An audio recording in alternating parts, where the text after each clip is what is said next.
Okay. So using Spring Boot, we can develop either web application or we can develop web services, right? Anyone know about that? What is the difference between web application and web services? Can anyone tell about that? What is the difference between web application and web services? Please write down in your chat box.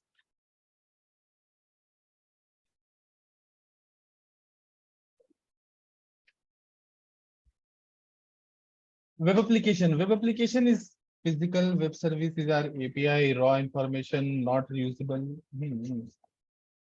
Almost correct. Let me try to open my camera. Now it seems like that should work. Now my camera is blinking.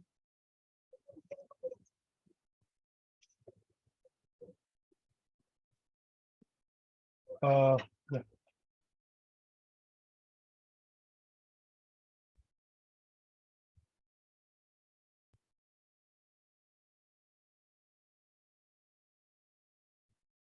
Give me 1 second.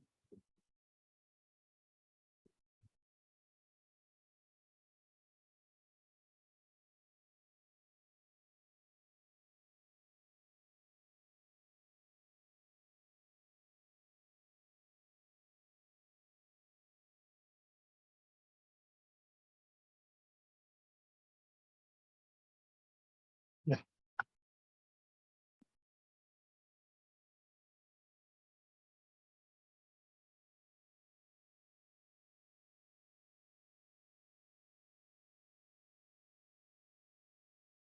So somebody you have given the answer like that. With web application, we can generate the dynamic and static web page. But with the web services, we can only generate the raw data, which is reusable. Of course, good. Very good. So the main difference between web application and web services, you can think like a restaurant. Web application is like that. Let me share one picture to you. This is the whole thing about what we are going to do in our API and frontend. See here, this is like your database where all the repositories, your data will be there. This is your backend in the sense any programming language which can connect with your database, which can process this data, like your Java, Python, or any kind of programming language. Here we have used that Java, and in that we have used the Spring framework to process the data. And then after these are the APIs. APIs will generate or it will give you the data, whatever data the front end needs. So this is your front end, right? So front end will just get the data from the back end through this API. But thing is that this thing you can think like that if in a particular web application, this entire thing will be in a single application. In a single application, that means your backend, your APIs, that means whatever the method calls are there. And the front end, you can display your data using JSP or using Timeleaf or using any other view technology. You can utilize that. This is called web application. So some type of restaurant you might have observed already that few restaurant like that, they have all those things like that. They have the restaurant is also there. Their food delivery is also there. That means everything is there, right? So if you go to a typical particular restaurant, so in earlier days, we used to have like that. Nowadays also some restaurants are there. They provide the services. They have the front end, that means sitting area, lobby and lounge where you can take the food and you can eat, consume there. But some type of, this is called web application basically, because their front end, back end, everything is there. But nowadays you can think like that. Some restaurant like Domino's and some other restaurant also, they have what? Some Zomato and some Swaggy type of services. They will provide the food, but they will not going to give you the front end view. They will just give the entire food to you, or the Zomato or through the Swaggy. You can ask, that means they are just generating the food. How you are consuming, maybe you are a third party vendor, maybe you are application programmer, or maybe some you are direct client. It's your wish. They are just going to provide you the raw food. That's it. Raw food in the sense the processed food they will going to provide you, right? So web services is like that. They will just give you the data. That data you can utilize inside in your application, inside your what your front end. You can embed this data. You can process those data to the next level. आप उस data को थोड़ा सा और modify करके आप अपने application में यूज कर सकते हैं. So those difference, I hope everybody is very good awareness about that. This what is the web application and web services. And in our session, we are typically using web services, right? And how to create the web services using Spring Boot is a very simple. Spring Boot, can you tell me that to create this two type of application, Boot uses which design principle? Which type of design principle? Hmm.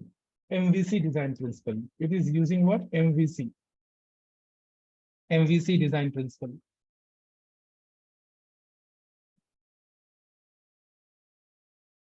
Right. MVC in the sense model view controller. अब फटाफट आप लोग बताओ कि इसमें model कौन है, view कौन है, कंट्रोलर कौन है. Who is acting as a model, who is acting as a view, who is acting as a controller? M means model, right?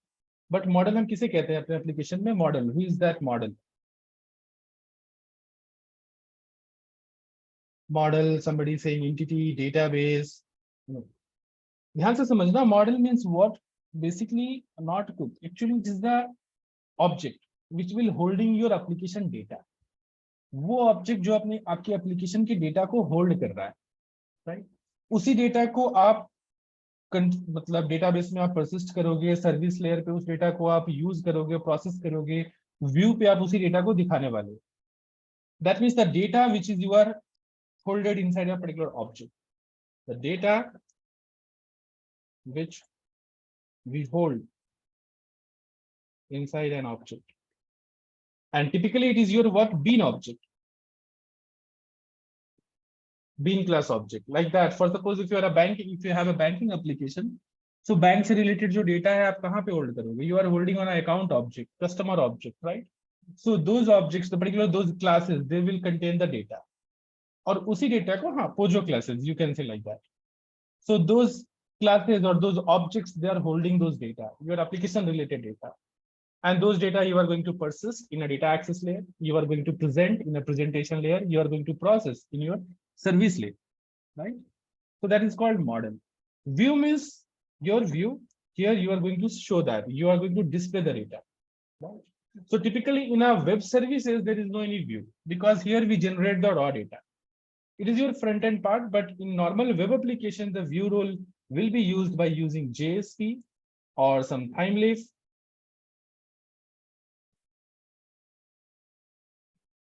Different technology we have, using that we display our data to the front end. And controller basically is acted by what? It is your servlet. Servlet will act as a main, actually inside in your Spring Boot, if you are developing any application, the main lead character is your servlet. Servlet will acting as a controller. What it will do that it will only the having all the flow control logic. क्योंकि client से जब भी आप request दोगे, right?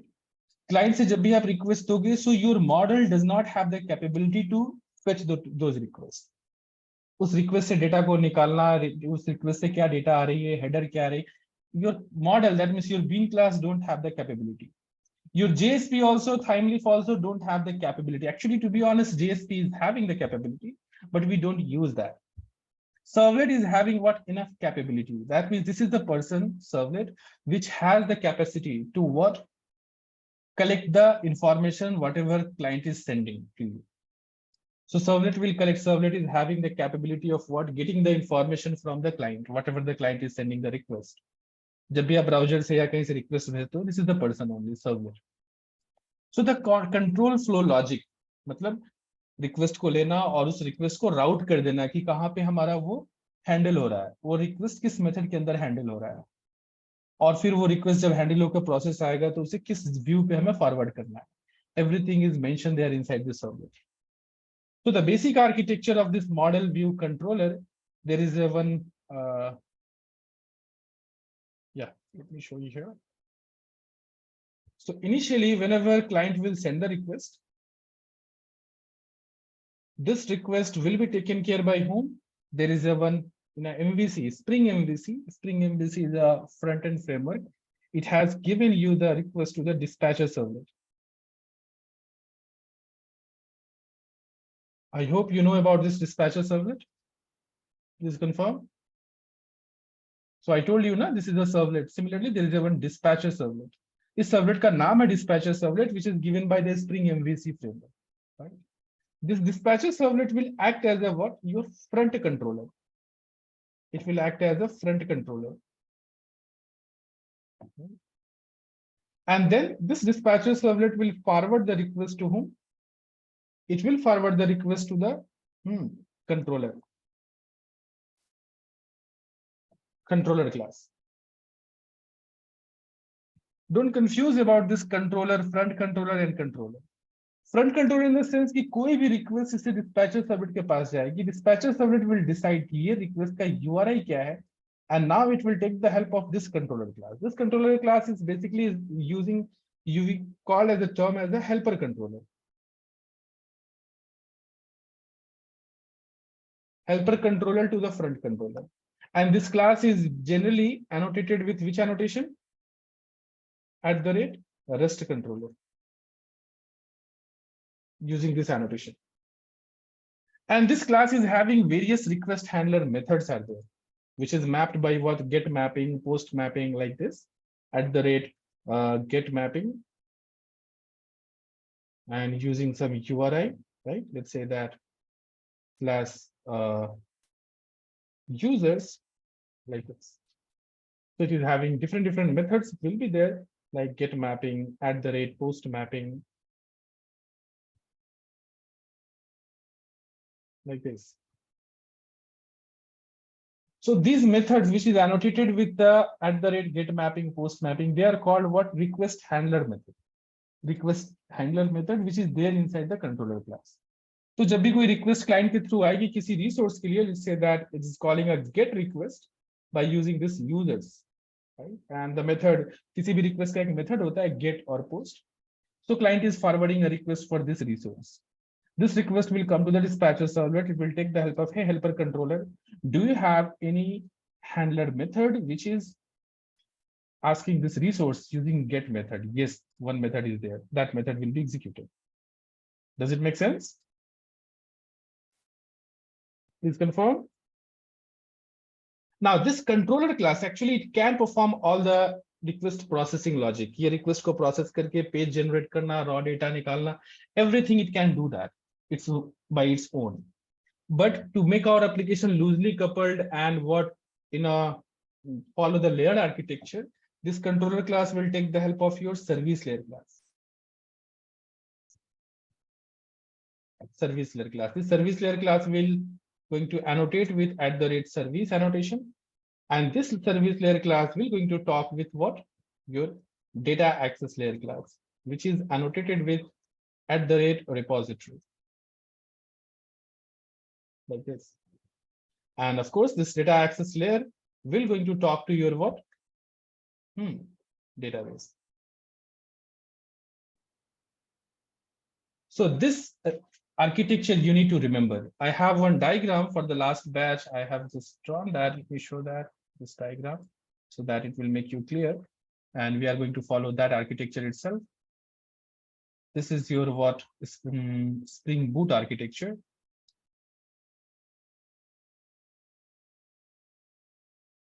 I hope Varun has already discussed about this diagram.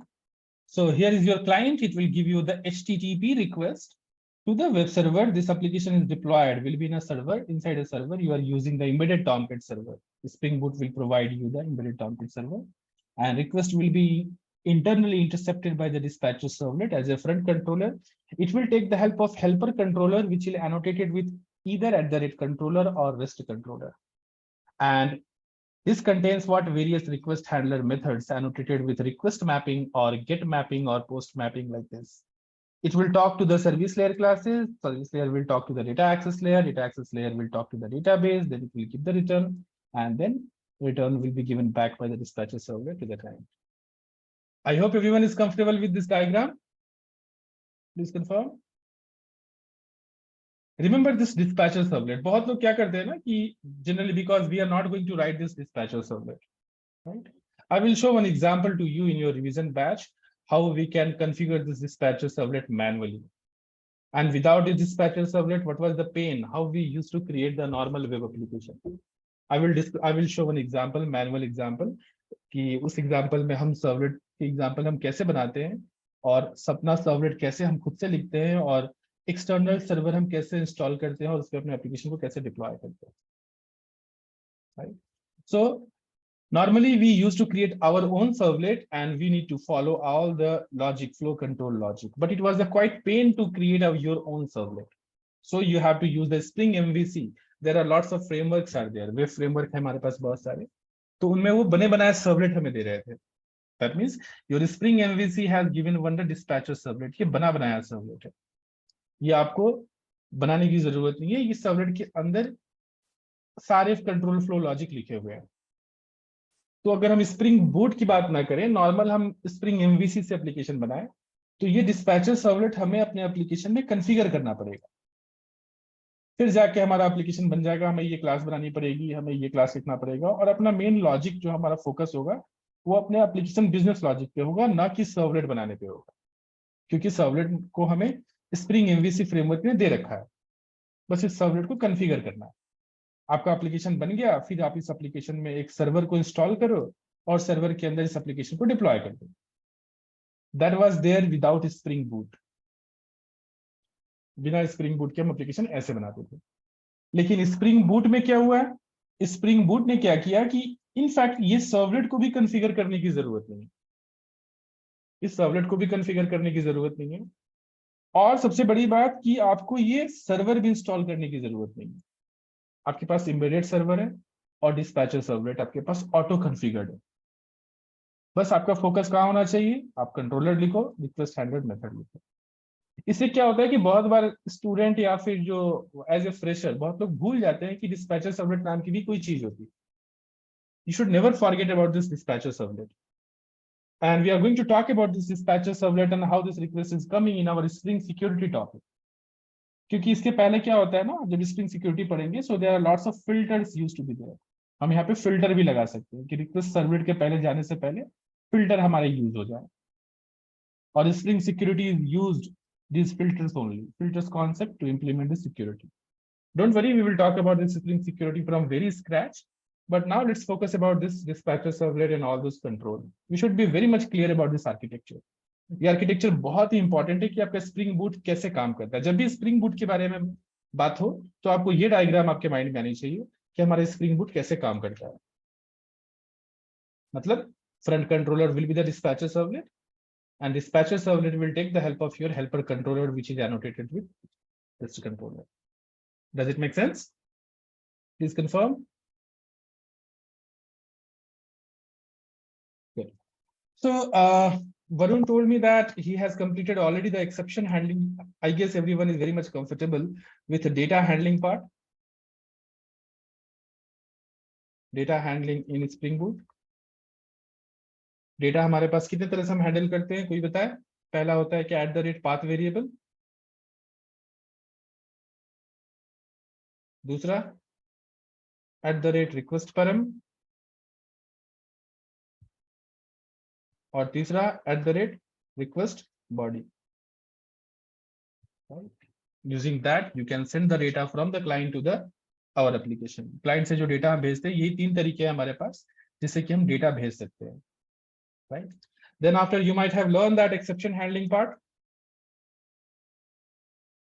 कि अगर हम exception handle ना करें तो default exception handler is there in our Spring Boot, which will going to handle our exception and it will generate the default status code 500 with some internal server error with some default JSON message, which is quite long message. लेकिन हम status code को कैसे बदलते हैं और हम उस message को कैसे कस्टमाइज करते हैं, we have, I guess everyone has learned about that in exception handling. Yes, we will going to see that one this year because in our data JPA we are going to make use of this exception handling once again. And what about the data validation?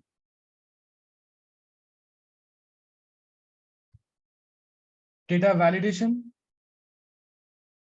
Is there anyone? Okay, Sanjay is saying not clear. Not clear. Okay, cool. Today I will complete this data validation. And while discussing about that, our data JPA, we will recap these things, that is exception handling part. So data validation in the sense what? क्या मतलब होता है data validation का? Basically, it is called input data validation. Input data validation. That means whenever client is sending the data, particularly the data which is using request body, right? Don't worry, Sudhanshu. We are going to discuss about in detail, so you'll be very much clear about that. काफी simple है ये data validation, बहुत ही simple बना दिया है Spring Boot वालों ने. Otherwise, अगर आप manual 5-7 साल पहले अगर डेटा वैलिडेशन की बात की जाए तो जहां हम लोगों ने पढ़ा था स्प्रिंग और वहां पे डेटा वैलिडेशन करते थे तो काफी टीडियस प्रोसेस था ना. जब भी डेटा हम रिक्वेस्ट बॉडी से भेजते हैं जेसन फॉर्म में, जो हम रिक्वेस्ट बॉडी से पोस्टमैन से डेटा हम भेजते हैं, तो उस डेटा को वैलिडेट करते हैं हम. सो डेटा को वैलिडेट इन द सेंस कि हम पोस्ट रिक्वेस्ट कर रहे हैं. For example, you are doing what? Post. और you are doing put. Post मतलब कोई आप रिसोर्स को ऐड कर रहे हो एग्जिस्टिंग रिसोर्स के अंदर, या फिर किसी रिसोर्स को आप अपडेट कर रहे हो. तो जो डेटा आप भेज रहे हो, that data should be validated. अगर ये वेब एप्लीकेशन है और from the client side you are sending the data, so client side, if it is a JavaScript, let's say that Angular or React or any Ajax call or any JavaScript functionality, anything, you are sending the data to your backend application. From front end, suppose these are the front end and these are the backend. So these front ends all are using JavaScript code only. So in all the JavaScript, we have the data validation library is there. अब JavaScript से वहां पे जो text box या फिर जो radio button वगैरह है, आप वहां पे वैलिडेशन आसानी से लगा सकते हो. That means your data should B call, you should call your API or whenever your data is coming from the client. So that data should not go to the service layer or talk to the data access layer if it is not valid. Data must be valid. At least the data must be valid. Then only you should be able to invoke this service layer or controller layer or data access layer. Otherwise, the data should be rejected from here itself. Hey, this is not invalid data, not a valid data. आपका जो data है जो आप persist कर रहे हो या update कर रहे हो, ये वैलिड नहीं. For example, I am asking about the please enter your name and you are just giving the name as 123. सो 123 is not a logical name now. I'm saying that please enter your age, you are giving the age is 200 or age is -10. So it is invalid data. Why should I persist the data? Why should unnecessary network round trip will be happening? So ideally data validation used to happen on a front end side. हमारा पहले तो ये front and he रोक ले, data को invalid data को पास ही ना करे. मतलब यहीं पे वो डेटा हमारा वैलिडेशन हो जाए और यहीं पे बात खत्म हो जाए. यहीं पे अगर गलत डेटा है तो यहीं पे हमें रोक लिया जाए. That will be possible in our Angular, React और JavaScript. We can stop the request. लेकिन कभी कभी क्या होता है कि रिक्वेस्ट जरूरी नहीं कि एंगुलर रिएक्ट से आ रहा. ये रिक्वेस्ट हम किसी दूसरे एप्लीकेशन से भेज सकते हैं. That means any other application. For example, कोई जावा एप्लीकेशन ही है या कोई पाइथन का एप्लीकेशन है, कोई नोड का एप्लीकेशन है, वहां से अपने एपीआई को रिक्वेस्ट दे रहे हैं और वहां से हम डेटा भेज रहे हैं पोस्ट या पुट से. फिर वहां पे हम वही रिक्वेस्ट नहीं रोक सकते, वहां से चांसेस है कि इनवैलिड डेटा आ जाए. तो अब हमारी रिस्पॉन्सिबिलिटी है, we have the responsibility that we should validate the data at our back end. And if the data is invalid, it should be throw out from here itself. It should not be able to invoke this data. So in ideal situation, if you are creating a full-fledged, full-stack application, the data validation will be done at your front end as well as at your back end. दोनों side में हमें 2-layer protection में अपनाना है कि data invalid data के साथ service layer के मेथड कॉल ना हो जाए. Our business logic should not be invoked. The invalid data should not be persisted in our database. Make sense? Please confirm. So here we are discussing about data validation in your backend, not a front end, because we are not using the Angular, Ajax, React. तो आप लोग अगर कोई भी अगर पढ़ोगे library या फिर फ्रेमवर्क, जैसे आप रिएक्ट पढ़ोगे, तो वहां पे भी हमारे पास स्पेसिफिक टॉपिक है डेटा वैलिडेट करने के लिए. अगर डेटा किसी ने टेक्स्ट बॉक्स में या रेडियो बटन ड्रॉप डाउन में गलत डेटा एंटर किया तो वो वहीं पे इनवैलिड हो जाएगा. They have given the rich API to how you can apply the validation. लेकिन अब बैकएंड की डेटा की बात करें, जो हमारे हम बैकएंड अपने एपीआई में डेटा को वैलिडेट कर रहे हैं, इस काम को काफी आसान बना दिया गया है. Let me first create one application from the scratch and I will tell you that what are the steps. Those steps is already written there. So here I am creating one fresh project, new. Spring Boot starter project. And here the application name is giving, and here that is a Spring Boot validation app. Right? This is the Maven packaging jar, Java 17, group ambience.com.msi. And this is the artifact ID, let it be as it is. And this is my base package. So I'm giving com.msi itself. Next. Here I'm going to select a couple of dependencies. So first dependency, I'm going to select what? Spring Web. फटाफट मुझे बताओ आप लोग, ये spring web dependency select करते ही आपको क्या क्या चीजें मिल जाती हैं? Very important interviewer question. As soon as we select the Spring Web, what you are going to get? Here you are going to get two things. First, auto-configured dispatcher servlet. Second, embedded Tomcat server. Right? Your answer should be very much clear. First, auto-configured dispatcher servlet. ये भी मिल जाता है आपको. और दूसरा, embedded Tomcat server. So this dependency got selected. Second, I am selecting here another dependency, that is what? Your dev tool. Everybody know that what is the use of this dev tool, right? Next one, I'm selecting here validation, IO validation, right? So this three dependency I'm going to select. Validation, this validation dependency, it will internally use the Hibernate validator API, जहाँ पे हमारे पास बहुत सारे annotation के support मिलते हैं. जिस annotation से हमारी जो क्या कहते हैं validation है काफी आसान हो जाती है. So just I'm selecting these three dependencies. Click on next. Click on finish. Let's see that what are the steps here. So this is your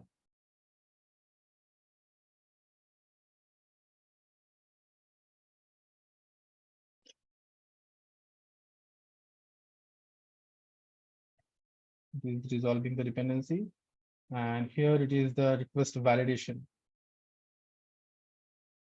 So we need to validate our input data, which is supplied by the client, using JavaScript, Angular, React, and even at the server-side application also we need to do the validation.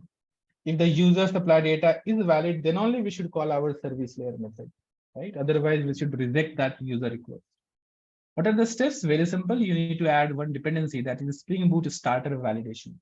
ये चाहो तो आप बाद में add कर सकते हो, या फिर चाहो आप एप्लीकेशन बनाते वक्त भी आप उसे सेलेक्ट कर सकते हो, राइट? जैसे अभी हमने कर रखा था. फॉर एग्जांपल, ये आपने प्रोजेक्ट बना लिया है तो बाद में भी इस डिपेंडेंसी को आप मेवन रिपोजिटरी से आप सर्च करके एमवीएन रिपोजिटरी से आप ऐड कर सकते हो. Let me check out that these dependencies are resolved. Yes, it is. And here, if you open that any Maven or Spring Boot project you are opening, the first duty is what? To check that form.xml. कि क्या-क्या dependencies add हो चुकी हैं. So here, this is the dependencies like that: Spring Boot starter web, then DevTools, and this is your validation dependency. So only three. This is the test dependency added by default. Okay, that's cool. So ये dependency से क्या मिलता है आपको? अगर जैसे ये dependency add करिए, तो dependency internally use the Hibernate validator API. This validator API provide lots of annotation to perform validation on the request input data, request body input data. This annotation should be applied on the top of Java bean classes or model classes के ऊपर आप ये जहाँ से आप request data को आप ले रहे हो आप, the model classes basically on that particular field you need to apply these annotations. What are those? Like assert true, assert that is the boolean must be true. For example, boolean married true. मतलब ये value true होने चाहिए. Otherwise, somebody is passing the false value, then it will become a validation fail. The validation of fail of this particular data. Similarly, assert false, min. Min means this age, I have applied that, must be greater than equal to given value. So age must be greater than equal to 18. Otherwise, किसी ने अगर age का value 17 या 16 pass किया, so that will be considered as validation fail. Similarly, max, decimal min, decimal max for floating point or decimal number, not null. To make a particular field mandatory, that is not null. Then size. Size means here min, max. You can apply that on a password or any particular size. What should be the length of a particular string? So size min 5, max 8. Pattern, you can utilize some regular expression if you have a complex pattern. कि ये जो username है ये इतने character का होना चाहिए, that should start with ABC or Masai, something like that. You can specify the regex for that particular pattern. Similarly, you have the past, you can apply on a local date. You have the future, you have the email. Email, you can either utilize this regex or no need to take directly when you have the email @ email. It is having already the pre-compiled regular expression for a valid email. You can apply on a particular string, right? Past, basically, you can utilize in that particular date. So the date field should be in the past date. अगर किसी ने current date डाल दिया या फिर आपका present date pass कर दिया यहाँ पे या future date, so it will be invalid data. Make sense, Ritik? Similarly, credit card number. So credit card number should also follow the particular pattern. So that pattern should follow.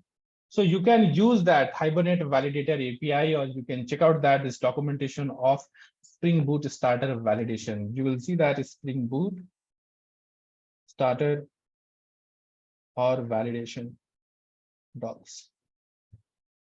So go to the official here validation, that is here. You will see that this validation will see that wrapper and some annotations will be there. Custom validation also you can create, but not required because we are using this annotation approach.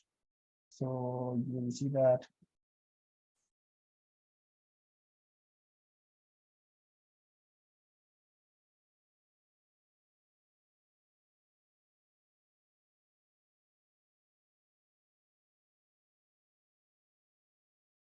these are the way here. This is the validation API, Spring validation.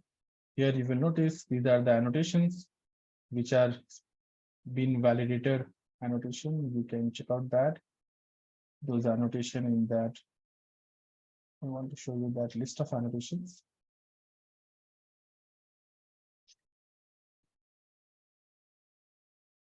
Most of the annotations I have already given, but let me show you that validation annotation list.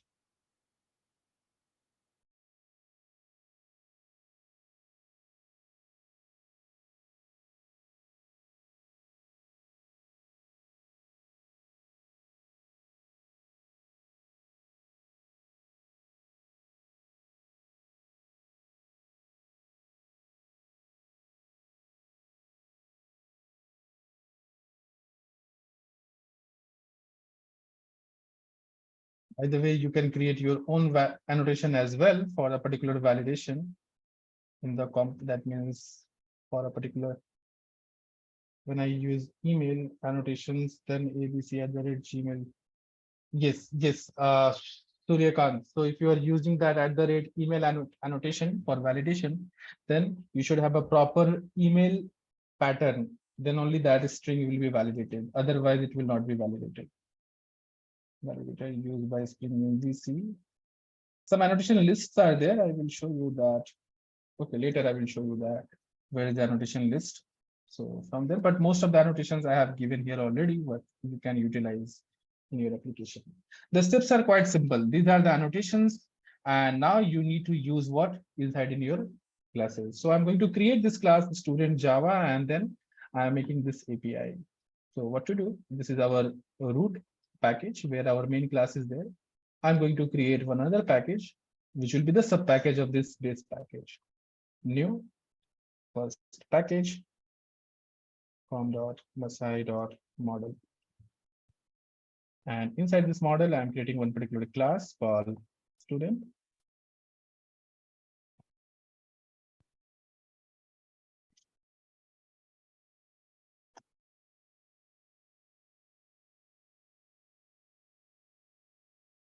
Cool.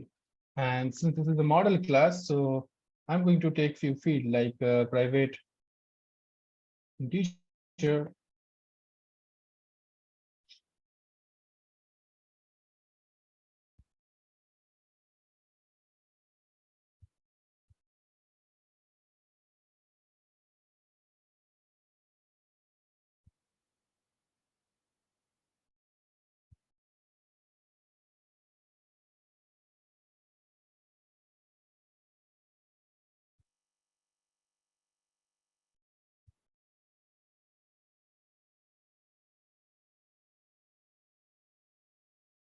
Okay, so here is the fourth field I took there, and since it is a normal bean class, what we need to do, I'm creating that simple getter setter method. So let me create that here, getter setters for all the fields. So this is the bean class, and in this particular object form, I need to collect the data from my user input data. So what I need to do, I need to apply the validation. So it's very simple. So roll number or name, whatever the field, let's say that I want to apply some validation on the roll number. First, let me just create the API, and without validation, I'm trying to get the data, which type of details we are getting. So let me just do that now. So this is the model. Then after I'm creating another class that is called inside a package called com.masai.controller. And that class I'm making as a student controller. So this is the class. This class I'm just annotating with @wrist controller. And here I'm creating some endpoints. The first endpoint is public. Let me return that is response entity of the student.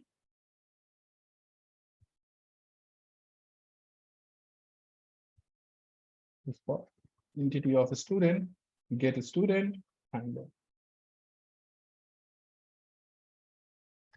right. And it will going to return the student object. So first I'm creating the student object.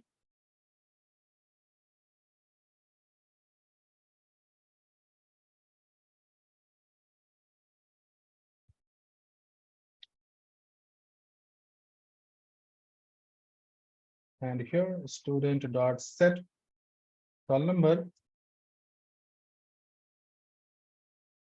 set name,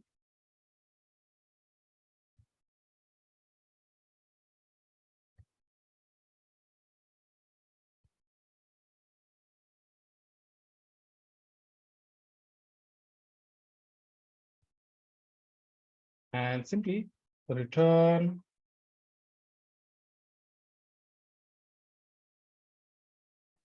new response entity.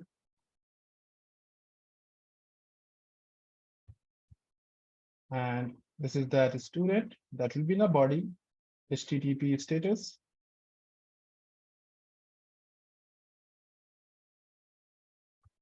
Dot okay, cool. Okay, thank you, Gaurav. Gaurav has sent that means what are the annotations are there for this particular API. So here is the annotation list. These are the annotations. You can just take a reference for this particular annotation. Yeah, thank you, Gaurav. So this is that Java EE GitHub. You can search in Google as well. So you will get that those annotations. Using that, you can apply the validations. Okay. So here, this is the normal. I have created what this one endpoint. So, but we need to do what? We need to give a reachable URI for this endpoint. So we need to use, can you guess which annotation I need to use here? Get, post, put, delete, which type of annotation? Very good. No, no, no, Ritik, no, no, wrong. Ritik, wrong. Rohit, wrong. It is not post because आप कोई data post नहीं कर रहे हो. आप data को access कर रहे हो, right? So it should be the get mapping. Get mapping, right? So it will be the get mapping and slash students. Or let's say that normal student. So if you just give this URI, then it will going to return you the student object. I hope everyone is comfortable with this response entity. Please confirm. Yes. हम चाहे तो directly student object भी return कर सकते हैं. Yes, we can do that. इस case में क्या होगा? स्टेटस कोड 200 जाएगा, स्टूडेंट का ऑब्जेक्ट हमें रिक्वेस्ट बॉडी में मिलेगा. लेकिन हमने क्या किया, इसे रैप कर दिया है स्टूडेंट रिक्वेस्ट किसमें, रिस्पॉन्स एंटिटी के अंदर. उससे क्या क्या फायदा होगा? That means we can send this request data, we can send that, we can represent the entire response. मतलब हम पूरे रिस्पॉन्स को हम मैनेज कर सकते हैं. हम स्टेटस कोड को बदल सकते हैं. हम कुछ हेडर जो होते हैं ना, हेडर भी काफी इंपॉर्टेंट चीजें हैं. मेटा डेटा, वो हेडर भी हम ऐड कर सकते हैं. एचटीटीपी हेडर भी हम चाहे तो बना के उसके अंदर की वैल्यू पेयर सेट करके इस रिस्पॉन्स एंटिटी के अंदर भेज सकते हैं. So response entity is a powerful tool. By using that, you can represent your entire response. Right? So this one endpoint is created. Let me create the another endpoint. So public response entity of student, and here register student handler.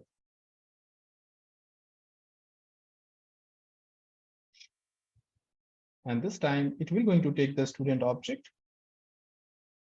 as a request body. So I'm applying here @request body like this, right? And here I'm applying which annotation? @post mapping. Cool. And endpoint I'm giving as students. So बहुत सारे student में एक student को हमें add करना है, right? And so whatever the student is returning, you can, let me just return that, not a student, I'm returning as a string, response entity of a string, right? So simply I am just giving one string, result is equal to student dot toString, or let's say that student dot get name, or just I'm saving this one object like this. So for that one, here student object के अंदर हमें toString method को override करना पड़ेगा. We need to, otherwise that source generate toString. ऐसा क्यों? क्योंकि हम चाहते हैं यहाँ पे इस student object को हम print कर दें. Student plus saved successfully. Actually, it should use the database and then after service layer to save this particular student object in our database. It should talk to our what? Service layer classes plus data access layer classes plus database to persist this student object. But right now I'm just simply manual one result I am just composing with this student object and wrapping this in a response entity. Return new response entity. This will be the result, comma, HTTP status dot data. Cool. So to endpoint is there. To endpoint is there. Now let me check out that this application is working properly or not. See here, the package structure also you need to be very carefully you need to create, because wherever the root package is there, जहाँ पे आपका main root package है ना, base package, other classes should be the child package. Otherwise, your stereotype annotation will not going to scan this particular class, because we know that in auto scanning it considered the base package and its sub package. अगर आपने controller को किसी दूसरे package में ABC किसी package में रख दिया तो फिर वो स्कैन नहीं हो पाएगा. You need to explicitly tell that you need to use the auto scanning. Okay, by the way, my package is in the correct folder structure, so I'm going to launch my application.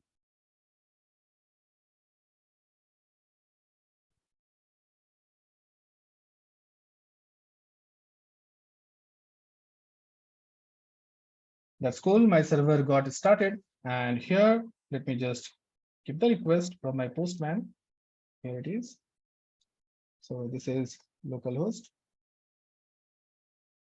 http://localhost colon 8080 slash student, and it will be a get request, send the request, and here we are able to get this particular data, right? Now I'm going to give a post request. So go to the post, and here I need to go to the body, raw. Here I need to select that JSON data, and here I'm pasting this in a request body. So this will be the JSON data. So this is that roll number. I'm giving 20. This time name Ramesh. It should be Delhi, and here marks is with the 820. So this data I want to send. Cool. So this is the request body. Is it not input data? Yes. और इसी data की validation की हम बात कर रहे हैं. तो अभी हम ये रिक्वेस्ट भेजेंगे using post request. The URI should be the students, and then I am sending the request.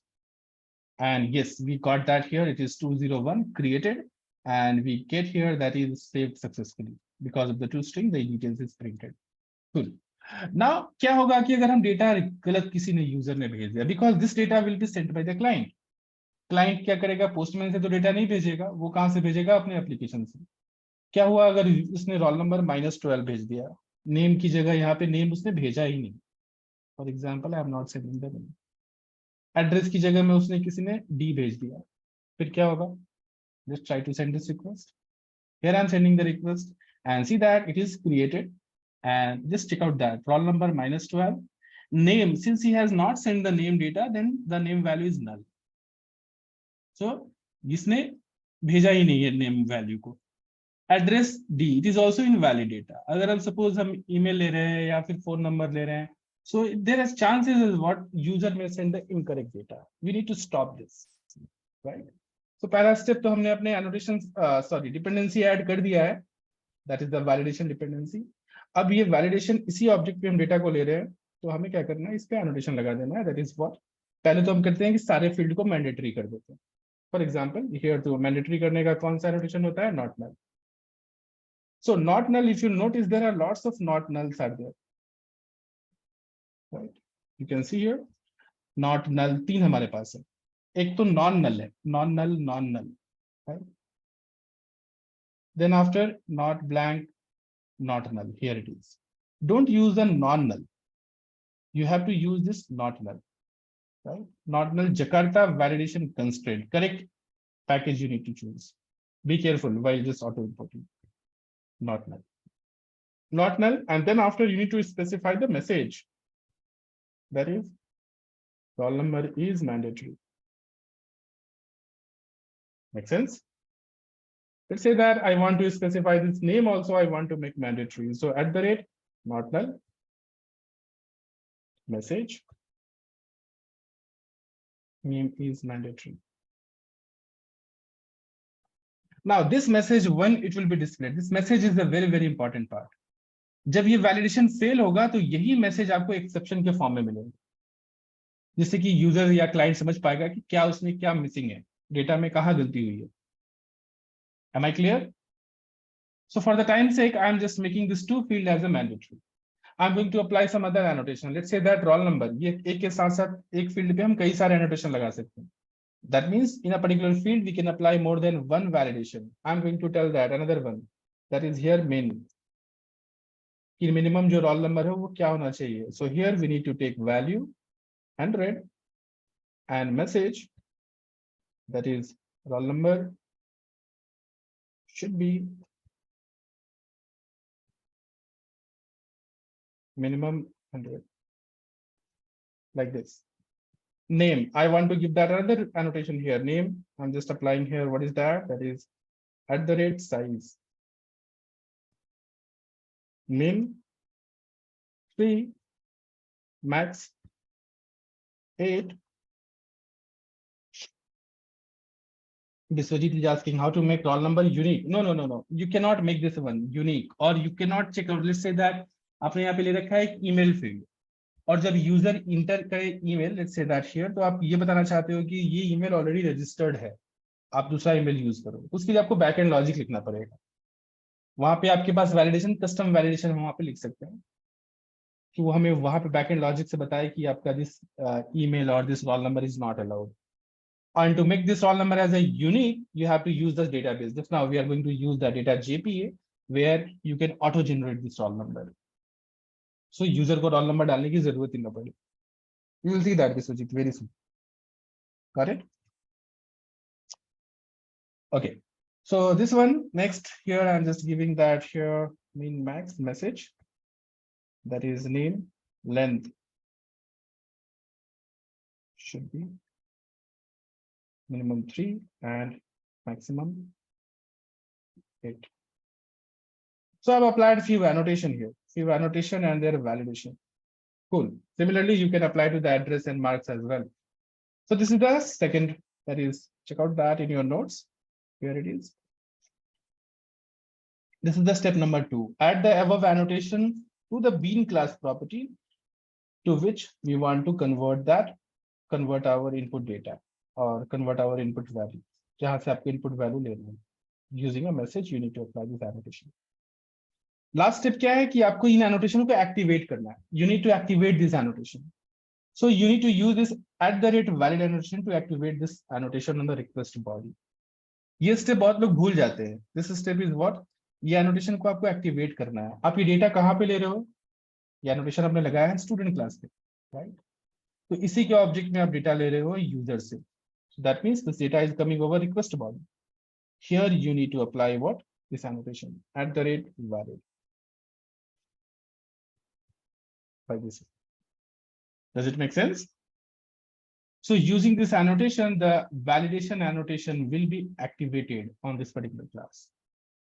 अब बस यहीं पे अगर कोई गलत डेटा हुआ तो रिक्वेस्ट आपका यहाँ पे प्रोसेस नहीं होगा, ये हमारा रिक्वेस्ट यहीं पे एक्सेप्शन थ्रो कर देगा। It will throw an exception. Am I clear? Please confirm. Let's try that. Let's try that and see that what will happen. Just I have activated this. Now, if I will try to give the request, similar kind of data, I'm giving the request. See here what will going to happen. Let me just auto deploy this application first.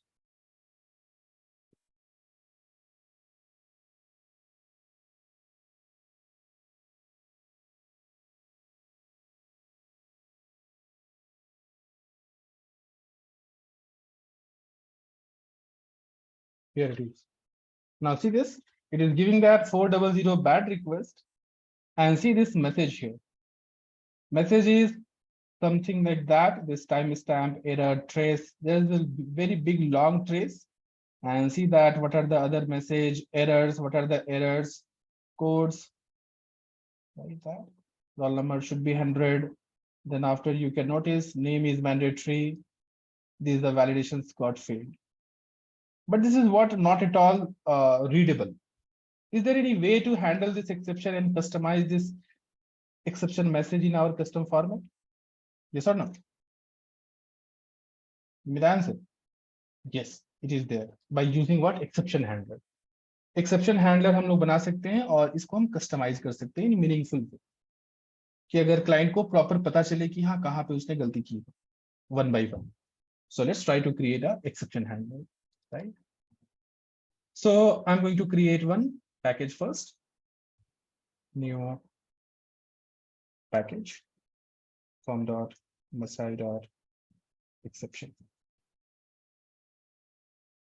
And inside this, create a class called my error details. This will be the bean class, right? And in this bean class, let me just take that code from our daily notes. That is here it is.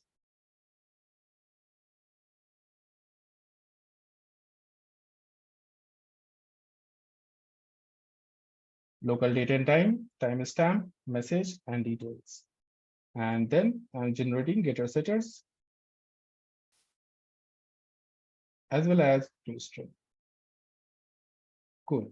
This is the normal bean class. And here you can create the exception classes as well. So your custom exception, but here I'm going to create another class that is global exception handler. Global exception handler. Can you tell me that which annotation we need to apply here? @controller advice. You can use @controller advice, or you can use the REST controller advice also. Anyone you can utilize. Either controller advice, either a REST controller advice, right? So you can use this REST controller advice. Controller advice also you can use. Same difference. What is the difference between controller and REST controller? Similar kind of difference is REST controller advice and controller advice. And here we need to write, see that in your, here it is also mentioned what we need to do. That is after this annotation, if you apply that, and after this step, that is here, apply this @valid to the request body. Step 4, handle the validation exception in exception handler, right? So we need to create this exception handler method. Let me create this one. Paste here. So this exception handler basically जब भी आपका कोई भी annotation fail होगा तो ये इस तरह का exception generate होगा. कौन सा? Method argument not valid exception. That exception will be generated, and this exception handler method will handle this kind of exception. So here response entity of my error details, this method name could be anything, or yeah, method argument not valid exception. I took one variable of this exception here, right? And since here in this example, I just use the parameterized constructor, but here, let me just put that in a comment. And I have not used the parameterized constructor. Suryakant is asking, what is the difference? What is the difference between rest controller advice and control advice? We will discuss in a moment. Just let me complete this, Suryakant. Just watch that here. So I'm creating my error details.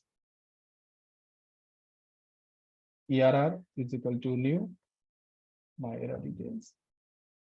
ERR dot set timestamp local date time dot now, right? And then after ERR dot set message, and it is a validation error. Any text message you can specify.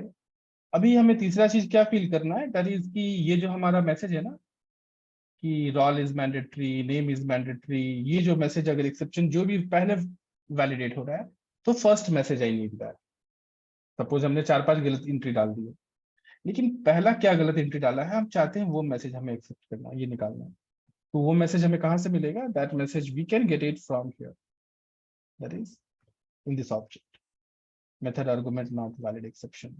So in this, see here, there is a one get binding result dot get field error or get default message. So you need to just populate this field, that is ERR dot set details. So me dot get binding results dot get field error and dot get default message, like this. इस ME के अंदर बहुत सारे method हैं जिससे कि आपको सारे एक्सेप्शन के जो प्रॉब्लम हुई है, कितने सारे वैलिडेशन फेल हुए हैं, सबकी डिटेल मिल जाएंगे आपको. You can go through this one, but this way you can get that first exception, first message कि कौन सा आपका वैलिडेशन फेल हुआ है. Only one message you are going to get one by one, and that's it. This object, you just wrap this in a response entity and using bad request sending that response. Am I clear? Please confirm. Cool. So let's try to check out that whether it's working or not. So here it is. Now go to the postman. And this time I'm giving the request here. And here it is. Check out that.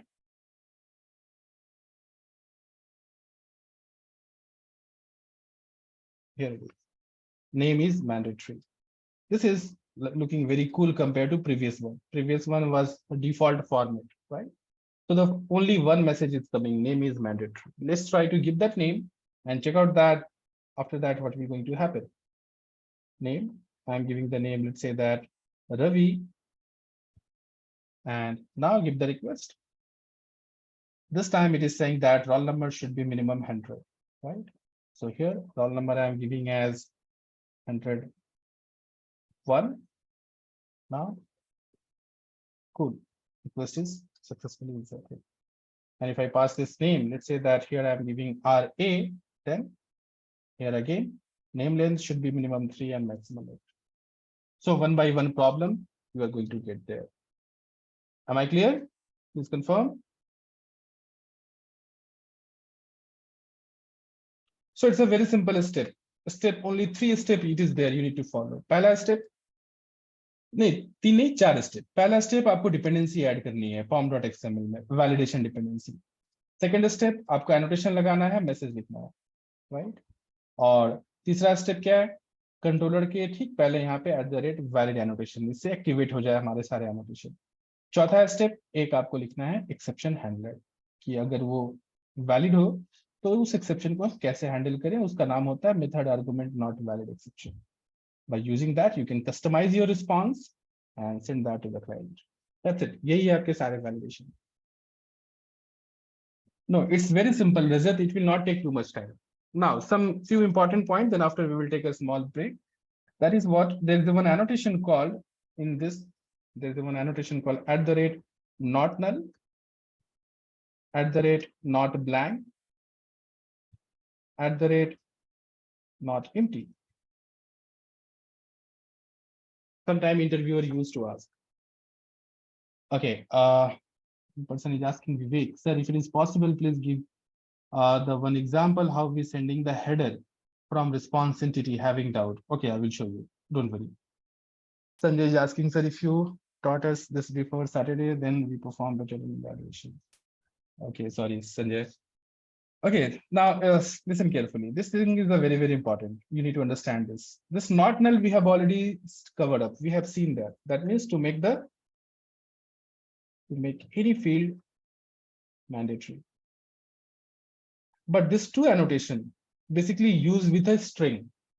String or string का मतलब क्या है? Let's say that display with this detail. Let's say that name के ऊपर हमने दो annotation लगा रखा है और दोनों annotation काम भी कर रहे हैं, right? So here on the name we have applied this here if you notice. Not null मतलब mandatory बना रखा है हमने और minimum maximum we have applied.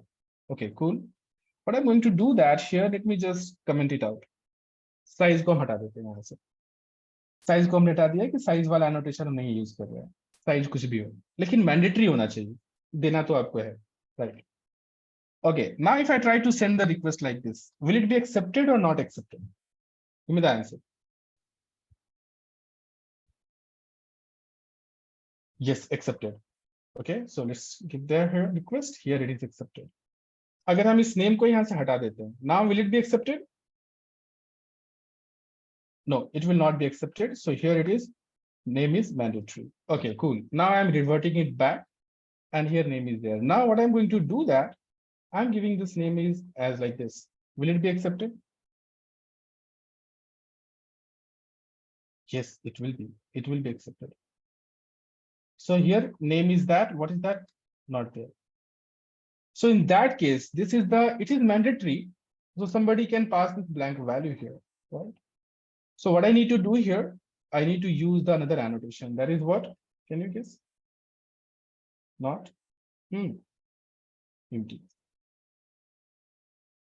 Not empty. There is a one hibernate validator. There is a one Jakarta. Don't use the hibernate validator. It is deprecated. You have to use Jakarta validation annotation. Now message is equal to name should not be like this. Now it will be auto deployed and now this field is not allowed. Here name should not be empty. Okay, ठीक है, name empty नहीं है, लेकिन अगर क्या हो कि अगर हम इसमें कुछ ऐसा वैल्यू पास कर दें, is it a valid value? No. But will it be accepted? Right now? Will it be accepted? Yes, right now it will be accepted. See here. See that? This name is like coming here. Yes, it is accepted. In that case, you need to apply what? Not blank.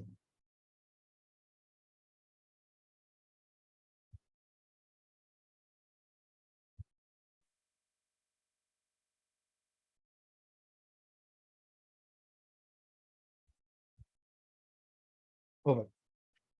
So this value is also not allowed. So I hope that you got the idea about what is the not null, not empty, not blank. What is the difference between this?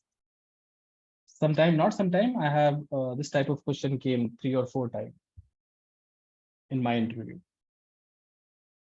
But sir, if I pass some symbols in the name, then will it accept or got accepted or not? String, no? String, it is in a double quote. You can pass the number also, it will be accepted. If you want to do the further in which that means annotation or applied that some validation, you can utilize the pattern.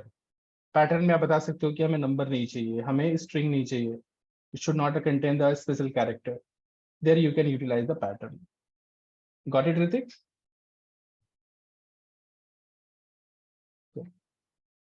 Okay, Gaurav is saying for a string type field like name, address, these 3 types of annotations are likely to be mandatory. Yes, exactly.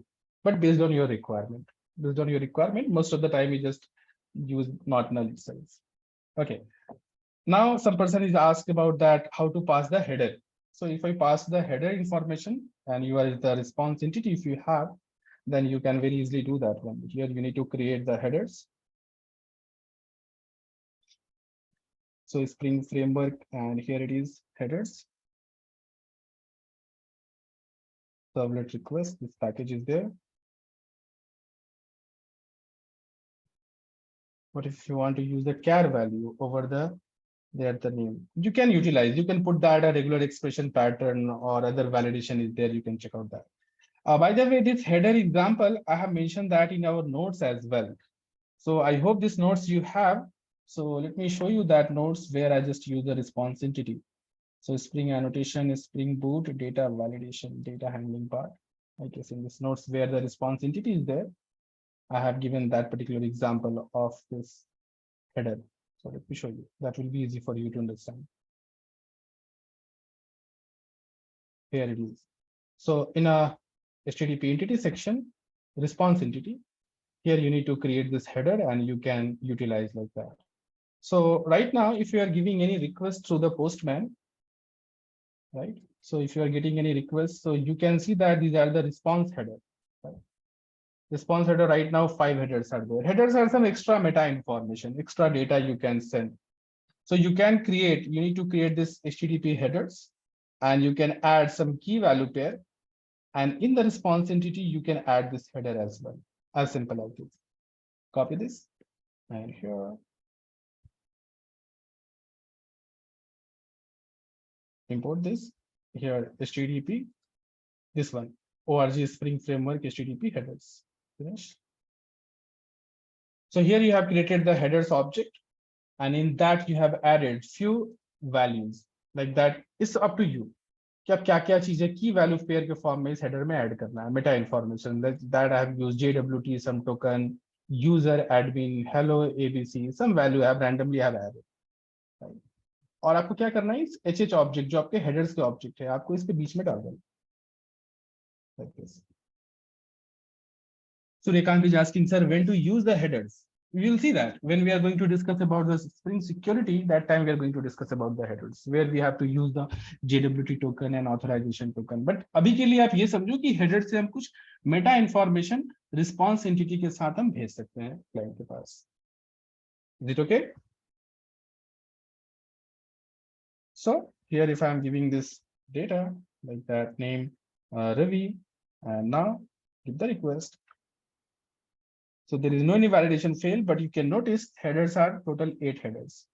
In the response, I'm able to see those headers like that, JWT, user, hello, and their corresponding value. Cool. So I hope everyone is very much comfortable with this validation part. It is so simple, no? Good. So here is the right time to take a break. And after the break, we will discuss about the much awaiting session that is the Spring Data JPA. So it is 2010-17. We'll come back by 10:25. Is it okay? Please confirm. Good.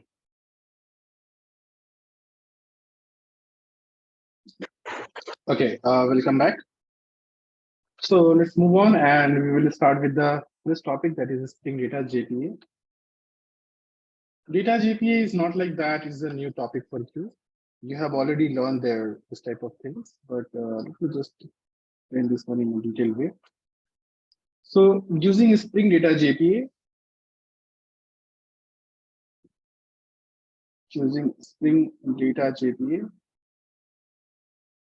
we design or develop data access layer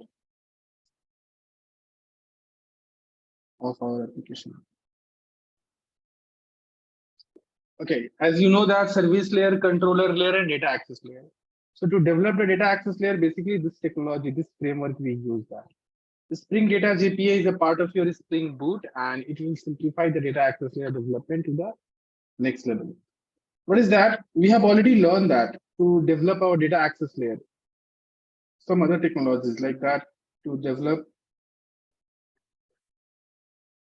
data access layer. We have used already the basic technology. What was that? JDBC. We use the JDBC technology. That is what base technology.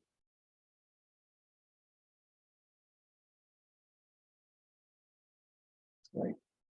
So in your SB 101, you have learned that JDBC. Using that JDBC, you have managed your data access layer. You might have done one particular project also. Right. Prepared statement, connection, कैसे database से connect करना है and कैसे हम अपने data को manage करते हैं डेटाबेस के लिए. Then after we have noticed that lots of limitations are there in the plain JDBC. Too many boilerplate codes and another result set connection, all those things. So we need to use what? Framework. So we have used Hibernate framework. And to be honest, it will be the JPA with Hibernate. JPA with Hibernate. We have used this framework, which has simplified our task. We need not deal with our normal SQL query. We need to use a JPQL. We need to create the entity class. We need not deal with prepared statement, connection, then after result set, too many exceptions, not required.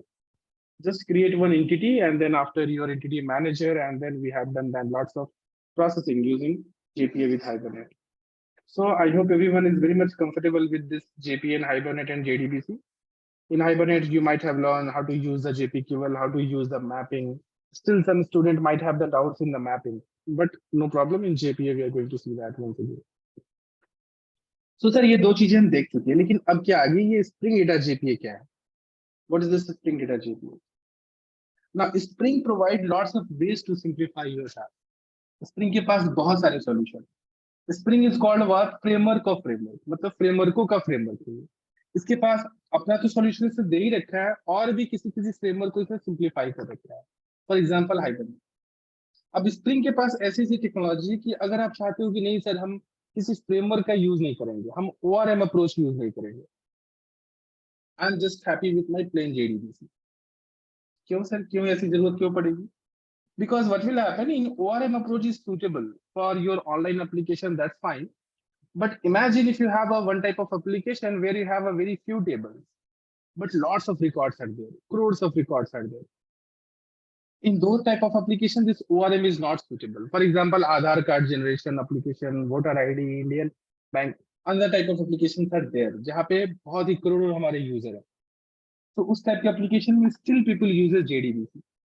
They are not, ORM is not preferred to use that.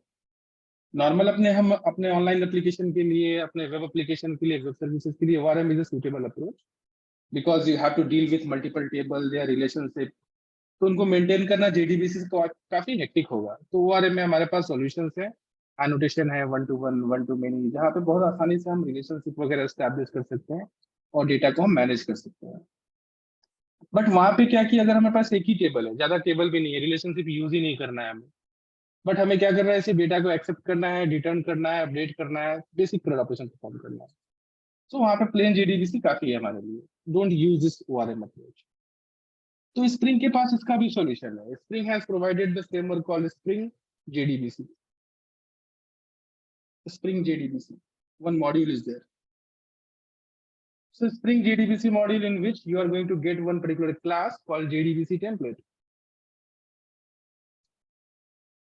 JDBC template class is there. You can utilize this. Now, अब spring कहता है कि ठीक है हम JDBC नहीं use करने वाले, हम हाइबरनेट यूज करना है, हमें ORM यूज करना है. तो आपने हाइबरनेट यूज किया होगा तो वहां पे भी कुछ प्रॉब्लम थे. कैसे? जो प्रॉब्लम था कि हमें क्या करना पड़ता था, एक persistence.xml फाइल बनानी पड़ती थी, इफ यू रिकॉल. फिर उसके बाद हमें क्या करना पड़ता था, we need to create that is entity manager factory, right? Then after we need to create that, perform any ORM approach in a transactional area. That means any DML operation in the transactional area. We need to close the entity manager. So some other boilerplate code was there.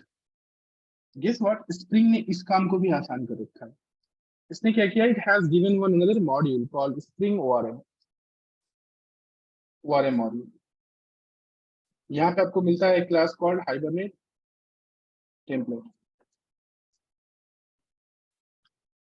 बस इस class का use करो, इसके अंदर method है, उन method को call करो. You need not create entity manager factory, और सारे मेथड आपको इस क्लास के अंदर मिल जाएंगे. You need to just auto wire this class in your application and you can utilize this Spring JDBC module, Spring ORM module, mostly used in our normal day-to-day approach previously. लेकिन जब Spring Boot आ गया, it is a part of our Spring Boot, Spring Data JPA. It is the part of Spring Boot. So this module basically is a part of a Spring Boot, and it has simplified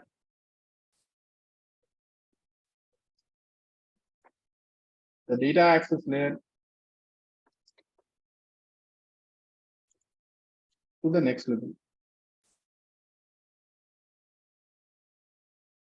Data access layer development to the next level. This is your Spring Data JPA. अब ये कैसे काम करता है? Let's talk about that. It internally uses your Hibernate only. तो sir Hibernate template के use करें, ये मॉड्यूल के यूज करें, ये मॉड्यूल हम basically non spring boot environment में यूज करते हैं. मतलब ऐसा जरूरी नहीं है कि हमारे सारे एप्लीकेशन स्प्रिंग बूट पे ही बने. We can create that our web application REST API without Spring Boot as well. तो उस केस में you can utilize this Spring ORM module. You can utilize that in a Spring Boot as well, this module. But Spring Boot के लिए suitable option है Spring Data JPA, जिसने इस काम को और भी आसान कर दिया. Let's talk about this. So in order to develop the data access layer, we have the two approaches, JDBC and ORM approach. Spring Data JPA is not a ORM software. ये हमारा Hibernate और JPA की तरह ORM software framework नहीं है. It is just which type of framework it is? It is a framework or module which adds an extra layer of abstraction on the top of ORM. Hibernate. Hibernate एक हमारा ORM framework software है. लेकिन Spring Data JPA is just like one layer, extra layer of abstraction. इसने Hibernate के ऊपर, इसलिए हम क्या कहते हैं, Spring को हम framework का framework. मतलब Hibernate के ऊपर इसने एक layer दे रखा है, abstraction layer. Now, Spring Boot internally uses default Hibernate engine. ये internally ORM Hibernate का ही use करता है. But as you know that we have a different ORM engines out there, like Ibertis, Toplink, Eclipse Link. These are different engines out there. आप चाहो तो उसे आप बदल सकते हो. But internally it uses the Hibernate engine, and it provides an abstraction on the top of Hibernate implementation, and provide a CRUD repository and the JPA repository interfaces to simplify the data access layer logic development, significantly reducing the amount of boilerplate code. मतलब ये Hibernate के ऊपर ही काम करता है, and हमारे boilerplate code को इतना अच्छे से simplify कर रखा है by providing what CRUD repository and JPA repository interface. ये दो interface है. This JPA repository is the child interface of CRUD repository. CRUD repository is the parent one. It is having the basic functionality जो कि normal CRUD operation के लिए करना है. And JPA repository is having the advanced functionality, which is the pagination support and some other details, static pagination basically, and some other operations JPKL you can utilize in this JPA repository. So ये दो interface है जिससे कि हमारा काम काफी आसान हो जाता है. And we are going to use this JPA repository, not going to use the CRUD repository, because we are going to use some enhanced functionality as well. So JPA repository क्या है? ये JPA specific extension of repository. जो हमारे पास repository annotation होते हैं ना, जिसे हम data access layer को mark करते हैं, उसी का ये JPA specific extension है. It contains the full API of CRUD repository. मतलब इसके सारे method यहाँ पे भी पड़े हुए हैं. Because JPA repository is a child interface of CRUD repository, so it contains API of basic CRUD operation and also API for pagination, sorting, and some extra functionality here in the JPA repository. So we are going to use the JPA repository. अब आप देखना कि ये काम हमारा कितना simple होता है compared to this approach, Hibernate approach. Okay, let's see that. So what are the steps to use this one? First, we are going to design one application, and then after we will see that how much it is helpful and kitna simply. That means how it is simple to make use of designing our data access layer. Sanjay Kumar is complaining about the voice is fluctuating. Is it for everyone? Please confirm. No. So Sanjay, please check out that. Might be a network issue from your side. So please stick there because other persons are quite comfortable. Okay. So steps to develop the Spring Boot REST application using data JPA with MySQL. So some steps are there. First step is what? You need to create a Spring Boot project by adding the following dependencies. At least these are the minimum dependencies. कौन से? Spring Web. इससे आपको क्या मिलेगा? You will get the Tomcat server and dispatcher servlet. We discussed this now. Spring DevTool, data JPA, and most importantly, your JDBC driver. JDBC driver is a very important because this driver is the only person which will translate your SQL call to, क्योंकि आपको पता है कि hibernate भी internally JDBC ही use करता है, right? और data JPA hibernate के ऊपर एक और लेयर दिया गया है, right? So we are going to use internally, it will use the JDBC driver only. So these 4 dependencies. So I'm going to quickly create one fresh project of this data JPA. Stop the server.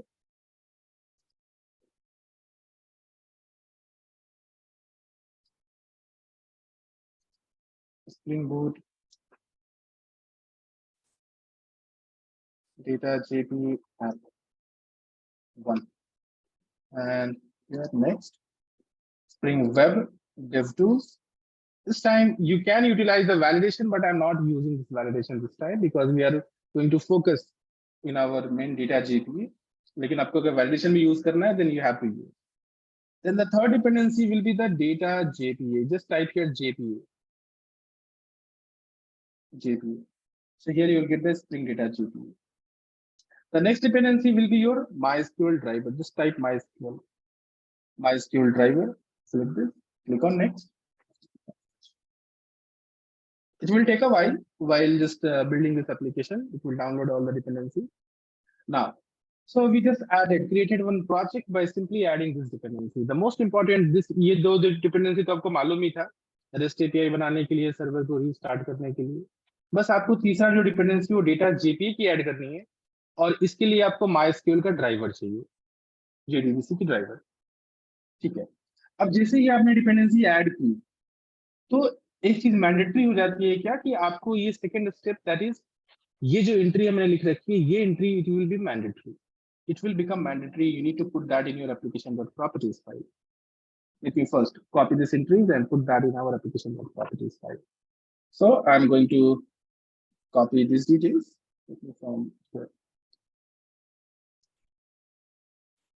And where we need to keep inside your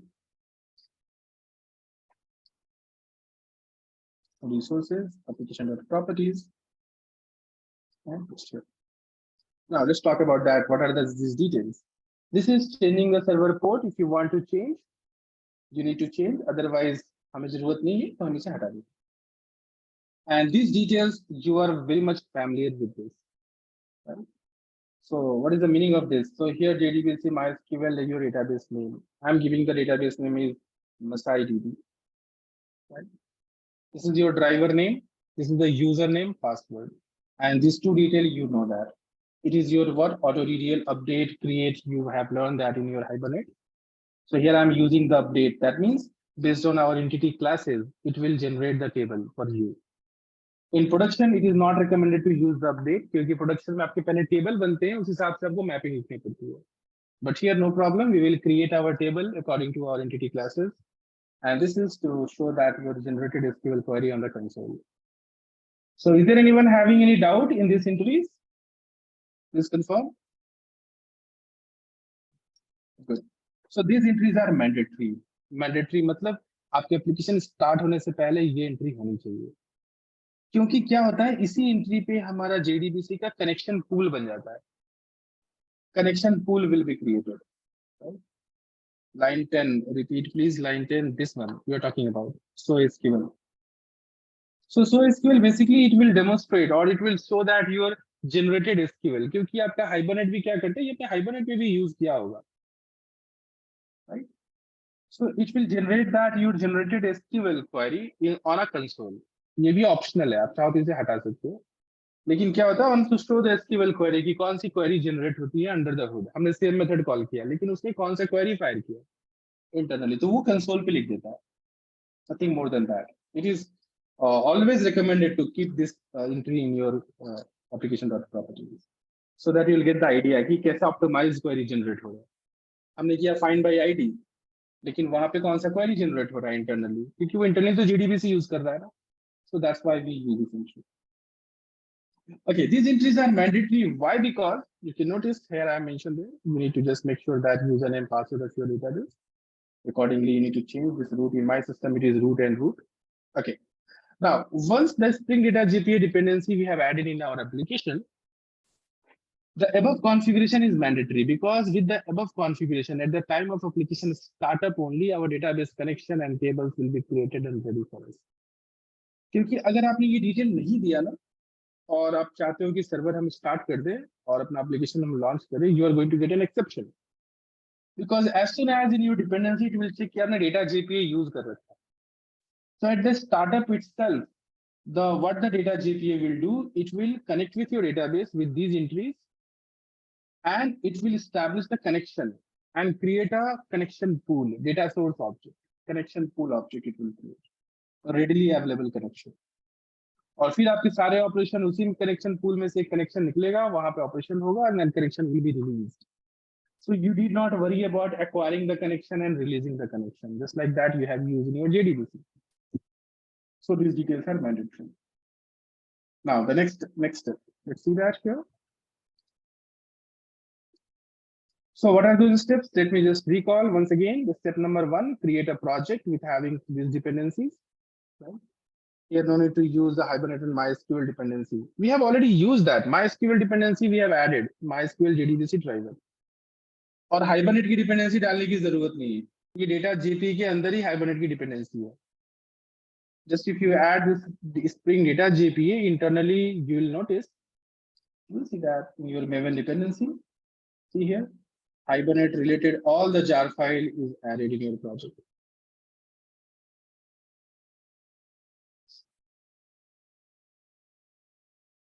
Not this one, here, this one.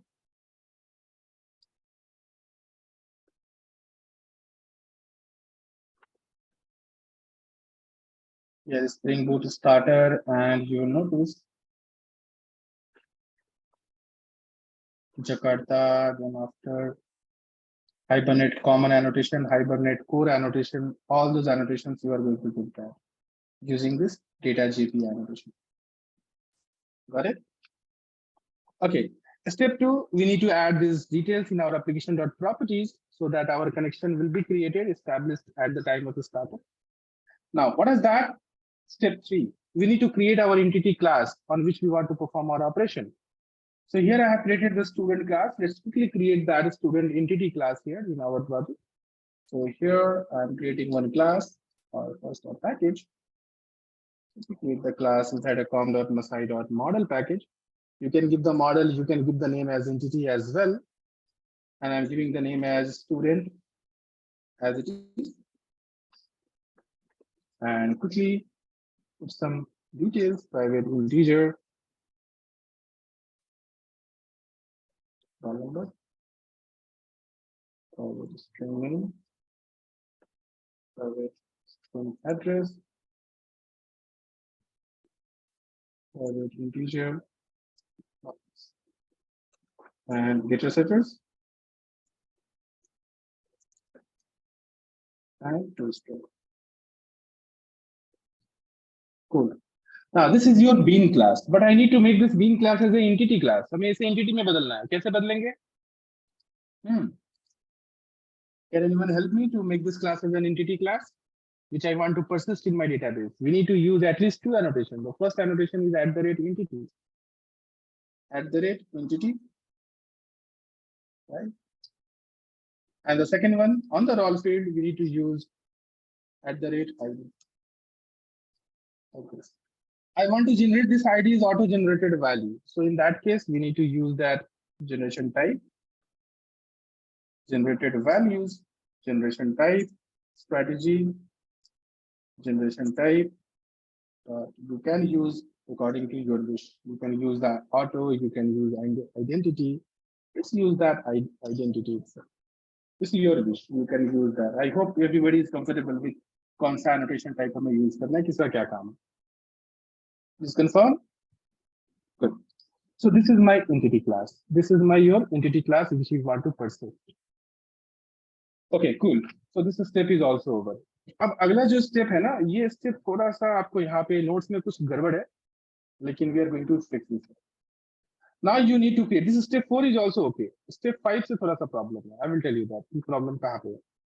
Step 4 is also okay. We need to create one interface. Student DAO. इसका नाम आप student DAO रख लो, student repository रख लो, your wish. Which will going to extend the JPA repository interface. inside form.masai.repository. That's cool. So here this step is a very important. I'm creating one package com.masai.repository. Some people used to create repository, some people used to say DAO. It's com.masai.da.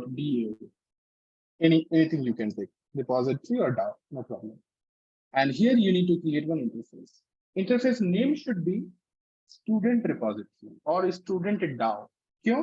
क्योंकि इसका काम क्या है कि हमें वो method support देना जो हम स्टूडेंट एंटिटी पे काम परफॉर्म कर पाए. So I'm creating here student repository. Student repository. That is the interface you need to create. क्योंकि हमें इस स्टूडेंट एंटिटी पे काम करना है, मतलब इसके अंदर persist ऑपरेशन परफॉर्म करना है, CRUD operation, insert, update, delete. Okay. So I'm just creating this. Since the name of the entity is student, I'm creating the student repository. You can create that student DAO name also. You can make that one. Okay. Here you need to extend this interface with a particular another interface. What is that? JPA repository. आपको JPA repository जो भी हम बात कर रहे थे, CRUD repository and JPA repository. You need to extend this one using JPA repository. This JPA repository is a generic type. You need to specify two important type here. This is another very important interviewer question. Interviewer used to ask. यहाँ पे आप कौन से value pass कर रहे हो? The first value कि किस एंटिटी पे आपको CRUD ऑपरेशन परफॉर्म कर रहे हो, उस एंटिटी का नाम यहाँ पे. तो हमारे पास एंटिटी कौन सा है? इस इंटरफेस में हम कौन से एंटिटी पे ऑपरेशन करने वाले हैं? स्टूडेंट. उस एंटिटी का नाम यहाँ पे स्पेसिफाई करना है. तो सेकंड पैरामीटर, इस एंटिटी की आईडी क्या है? आईडी का डेटा टाइप क्या है? So what is the data type of this ID? So this roll number is the ID. What is the data type field? The data type is integer. That integer you need to specify here. That's it. And now see that the magic of the data JPA. बस आपको ये interface बनाना. Interface का आपने पढ़ा होगा जावा J111 में कि interface का मतलब नहीं होता है जब तक कि आप उसका इंप्लीमेंट ना करो, उसका कोई इंप्लीमेंटेशन क्लास ना हो, राइट? अब जादू ये है कि इस इंटरफेस का इंप्लीमेंटेशन आपको नहीं लिखना है. The implementation of this interface will be given you dynamically. वो इंटरफेस का जो इंप्लीमेंटेशन है, इसका इंप्लीमेंटेशन डायनेमिकली मिल जाएगा आपको. वो will create data JPA framework will create for you. You need not worry about that. Now sir, आपने तो इसमें कुछ मेथड नहीं लिखा है. Of course, I have not written. Right now it is a blank interface. It's look like a marker interface. वो interface जिसके अंदर मेथड नहीं होते. But is it a marker interface? No. कैसे? क्योंकि इसने JPA रिपोजिटरी को एक्सटेंड कर रखा है. मतलब इसके ये भी एक इंटरफेस है. इसके सारे मेथड यहाँ पे इनहेरिट होके आ गए या नहीं आ गए? Yes. अब सर यहाँ पे मेथड कौन कौन से हैं? Let me show you. This JPA repository. It is extending list CRUD repository, and if you notice, this list CRUD repository is extending CRUD repository. तो CRUD repository में हमारे पास कुछ मेथड है. Find all, find by ID, list save all. This type of methods are there. CRUD repository के अंदर भी हमारे पास कुछ मेथड है, like save method, like iterable, save all, exit by ID, find by ID. So these are the methods. So CRUD repository से method सारे list repository से JPA repository के अंदर, like flush method, save and flush. These methods are inherited. So these all methods got inherited inside your student repository. Am I correct? सारे इसके अंदर suppose 40 method है, तो 40 मेथड यहाँ पे भी तो इनहेरिट होके आ गए ना. Good. Yes, it got inherited. अब उन सारे मेथड को इंप्लीमेंट कौन करेगा? सिंपल सी रूल है, एक इंटरफेस है. इससे दैट इंटरफेस एक्स, इसके अंदर एक मेथड है फंक्शन वन. ठीक है. अब इसका आपने इंप्लीमेंटेशन लिखा, एक क्लास लिखा, class let's say that XIMPN implements X. तो आपको क्या करना होगा? You need to override this method. Am I correct? Yes or no? Please confirm. Yes, you need to provide the body. Otherwise, आपको इस क्लास को abstract class mark करना पड़ेगा. Cool. This is the basic rule. अब क्या होता है कि हमारे पास एक X इंटरफेस है एक इंटरफेस है हमारे पास, से दैट ए, और इसके अंदर एक मेथड है हमारे पास फंक्शन ए, और इस एक्स इंटरफेस में इसे एक्सटेंड कर लिया है। अब आप मुझे बताओ इस क्लास में कितने मेथड को हमें ओवरराइड करना पड़ेगा? दो मेथड को, एक तो इसका और इसके साथ साथ इसमें एक और यहाँ से भी इसमें एक्सटेंड कर रखा है। So we need to provide the implementation of function 1 and function A as well, right? Good. So mean to say that here you need not worry about the implementation of this interface. Your Spring Data JPA will provide you the implementation of this interface on the fly at runtime by implementing all the methods present inside the JPA repository and their parent interface. Make sense? And to be specific, to mark this one, this interface is your what data access layer component. You can utilize here at the rate repository.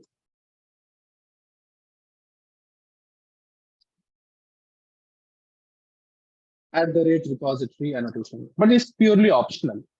It is not mandatory here, but you can tell that कि ये जो component है हमारा, ये data access layer का component है. That's why I just use here repository. Does it make sense? What is this repository? It is your stereotype annotation. If you have recall your Spring, that means Spring annotation based approach. वहां पे हमारे पास तीन stereotype annotation थे. कौन-कौन से? At the rate controller, at the rate service, at the rate repository, right? तो ये service repository annotation की बताता है आपका कि ये हमारा डेटा एक्सेस लेयर का कंपोनेंट है और ये पूरी तरह से ऑप्शनल है, बिकॉज व्हाट विल हैपन, इसका इंप्लीमेंटेशन कौन देगा? Please tell me that. Implementation of this interface will be given dynamically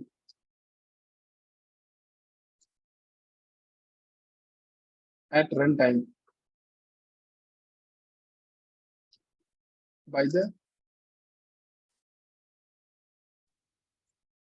Spring Data JPA framework. Data JPA framework, such a way that that object, that implementation object will be registered with the Spring IOC container.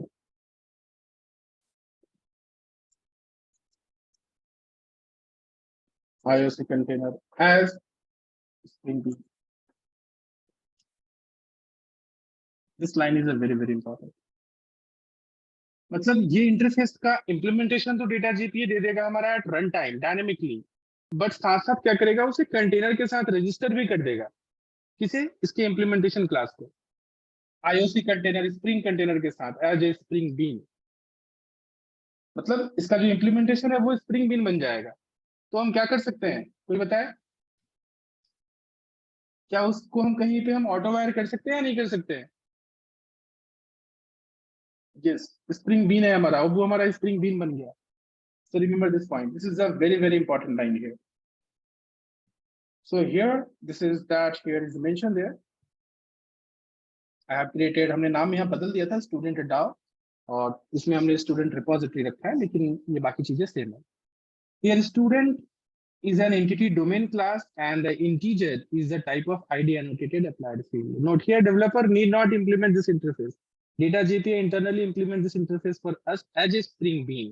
This class is already registered with the controller. अब क्या करना है, ये step 5 से यहाँ पे इस class, इस इंटरफेस को आप कहीं पे भी ऑटो वायर कर लो, या तो रेस्ट कंट्रोलर में या फिर सर्विस लेयर में, और आप इससे सारे आपको मेथड मिल जाएंगे. You can do the CRUD operation. So in this example, what I have done, I have created the controller, and inside the controller, I have auto wired this. But this is not actual process. This is I have done because of you need to focus on your data JPA related method, not the controller and service layer. But what the example I'm going to show you right now, I'm going to use that in our service layer, the normal flow. Okay. So here it is mentioned there. Let's see that here. student controller inside controller package, and here we use this dependency, but here the clarification is also mentioned here. In real time, controller layer should not talk to the data access layer directly. So, or should not talk to the repository. Controller should communicate to the repository via service layer. But in our example, we will directly communicate the controller layer to the data access layer. मतलब ये जो interface हमने बनाया है, अभी जो हमने बात की थी, इंटरफेस हमने जो JPA रिपोजिटरी से बनाया था, इस एग्जांपल के अंदर हमने कंट्रोलर में इसे ऑटो वायर कर रखा है। और हम क्लैरिफिकेशन में क्या कह रहे हैं कि अपना कंट्रोलर कभी भी डेटा एक्सेस लेयर से टॉक ना करे, वो किसे डेटा एक्सेस लेयर से via service layer should communication should happen. Make sense? And that's what we are going to do that in our application. So we'll get the clarity. So let me just do what first. Once these steps are over, now you need to focus on your main part. That is, first you need to design your service layer. So create a package on the side of service, and inside this you need to create one interface. That is student. और इस interface में आपको वो सारे आपको method list out करने जो आप ऑपरेशन परफॉर्म करने वाले। So first method I'm going to write that public student. Let's say that save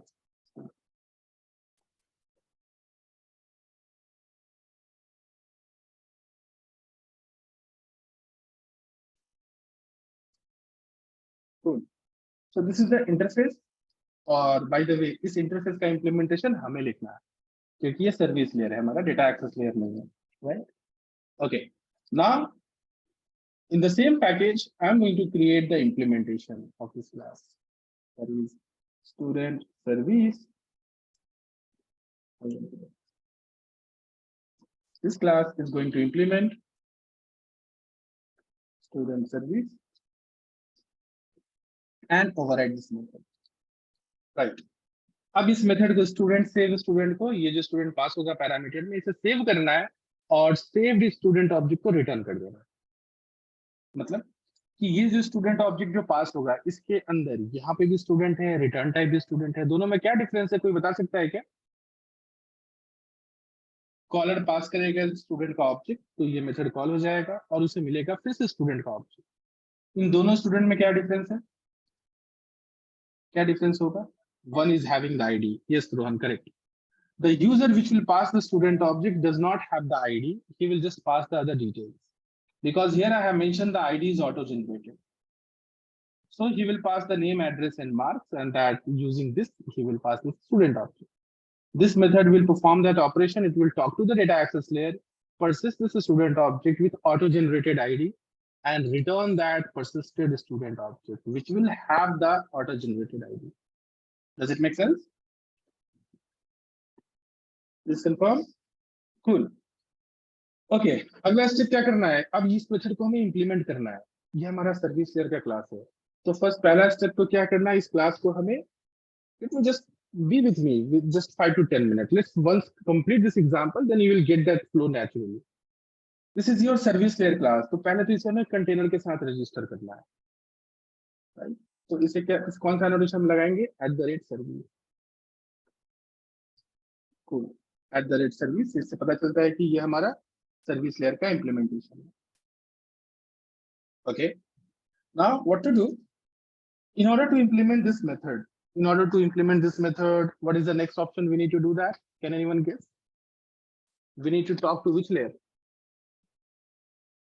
Hello? The service layer. Want to perform this operation, so you need to talk to which layer?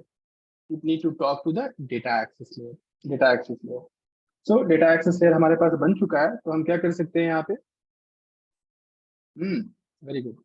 Private student repository, and we can apply like this. Okay, this is student repository. ये हमारा service layer है, and student repository, it is a which layer? It is a data access layer. अब आप मुझे फटाफट जल्दी से एक आंसर दो आप लोग। ये जो ऑटो वायर होगा तो कौन सी स्ट्रेटजी से ऑटो वायर होगा, बाय नेम की स्ट्रेटजी से या बाय टाइप की स्ट्रेटजी से? बाय टाइप स्ट्रेटजी से, by type not by name.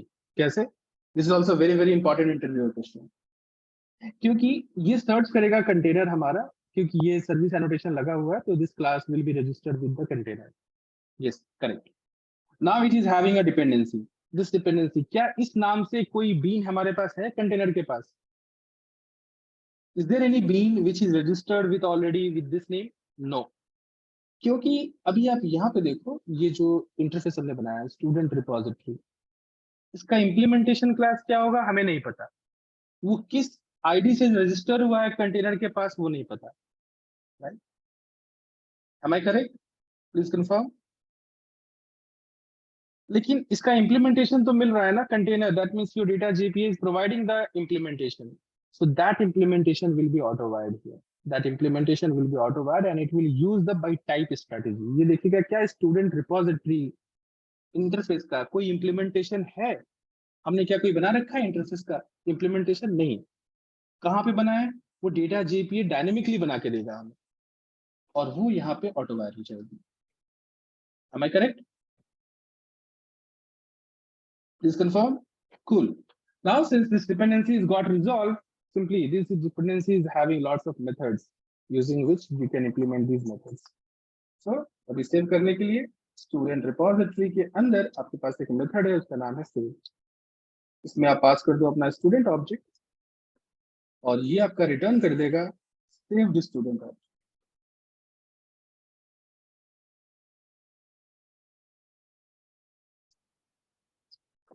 Return. That's it. That method got implemented. So what I have done, let me just summarize all of them. I just created one entity class, that is linear model student, which is just annotated with entity and all those things, entity and ID and auto-generated ID. Then after I have created one repository for this entity.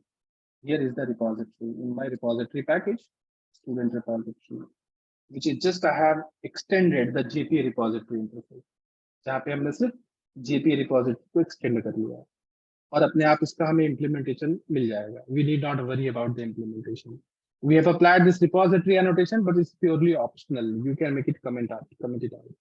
But to tell this component is the data access layer component, we just use this. Okay.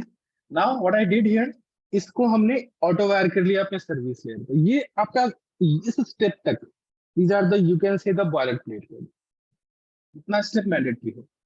इसके बाद आपका main जो काम है वो शुरू होता है। मेन काम क्या है? आपका जितनी भी सर्विसेज आप एक्सपोज करना चाहते हो, उसके लिए आप एक इंटरफेस बनाओ, that is your service layer. जो जो सर्विस को आप एक्सपोज करना चाहते हो, जिसकी आप एपीआई जनरेट करना चाहते हो, उसके लिए आप एक सर्विस का एक इंटरफेस बनाओ। You need to create that here those interface method, और इसका आप इम्प्लीमेंटेशन लिखो, and that implementation you need to do with the help of your repository. So I just use the dependency of my repository, which is having a methods, और इसके सारे methods से हम अपने repository पे काम करेंगे। Make sense? Please confirm. Good. So this method got implemented. अब अगला स्टेप क्या होना चाहिए? कोई गेस करे? एक सर्विस बन गई, ये सर्विस हमने लिखी थी सेव स्टूडेंट, और इसका इम्प्लीमेंटेशन बन गया। अब क्या करना है? कोई गेस करो। इस सर्विस की एपीआई जनरेट करनी है। We need to generate the API of this service. कहाँ पे? So create a controller, create a package, or create a class. We get a package called com.controller, and that controller name should be student controller. Cool. This controller should be annotated with @ the rest controller, and we need to write that API. That means request handler method. So I'm creating public response entity of student register student handler. which will take a student object, annotate with what @request body. अगर आपने validation भी लगा रखा है तो यहाँ पे @valid लगा देना, but not required right now. Import this and here. Cool. Now next what we need to do? We need to take a dependency. This controller will talk to what? Private student service. Student service. And here @auto. Because it will talk to your controller will talk to the service layer to implement this handler method, right? Simply what to do? Response student register student or student service. Call your method sales student, passes student object. It will return student registered student.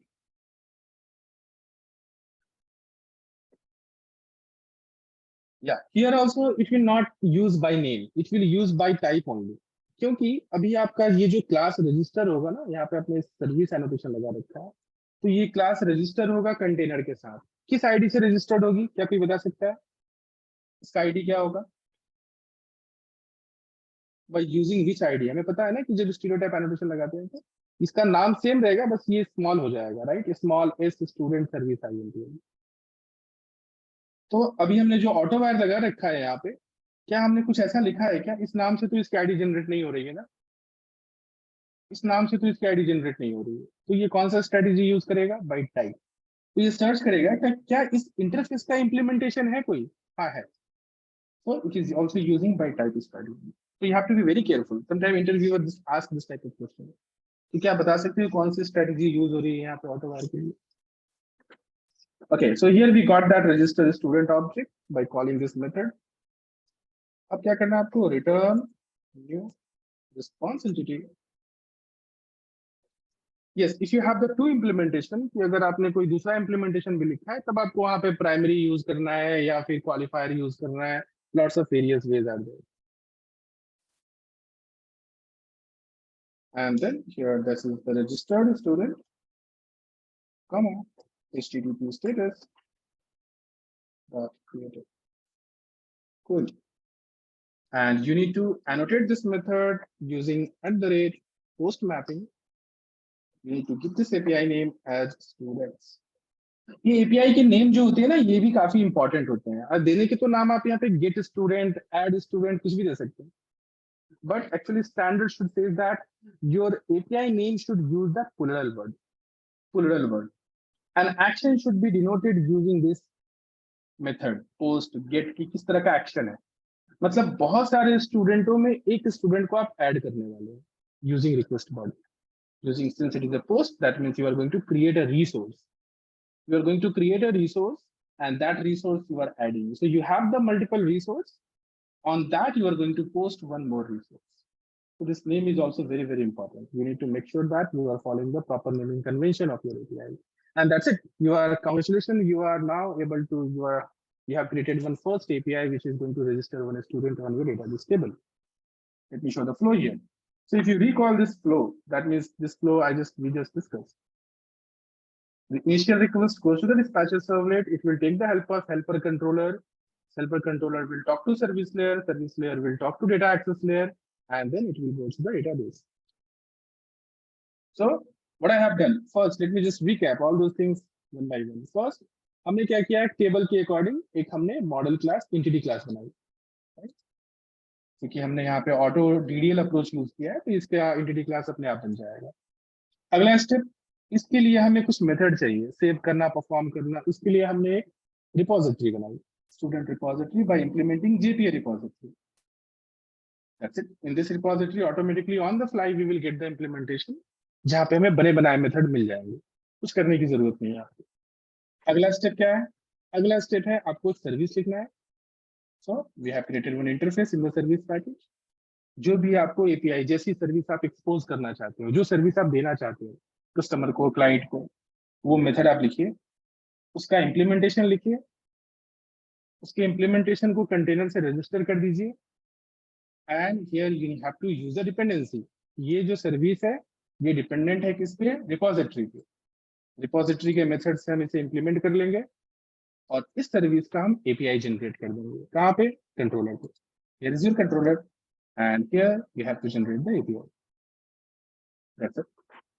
Now, don't use this response entity in your service layer. Lots of people, they give the method name itself as a response entity. No, service layer is your just normal Java class. Response entity, path variable, in fact, your these things, that request body, get mapping, post mapping, it should be the part of your controller, UI layer or controller layer. Does it make sense?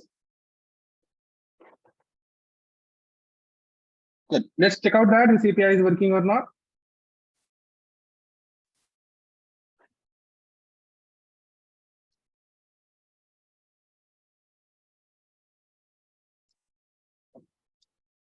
I have already my IDB is there. Let me drop this database and create this database once again.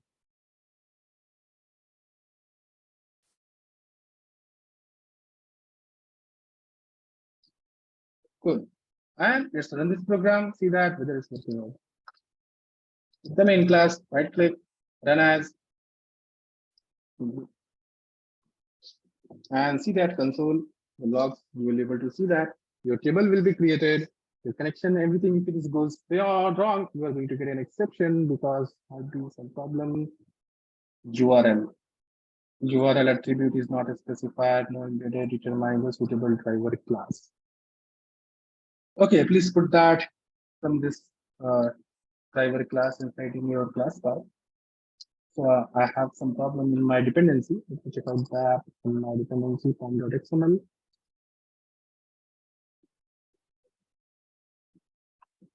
Connector is there. Let me just click. Then right click. Then update project, force update.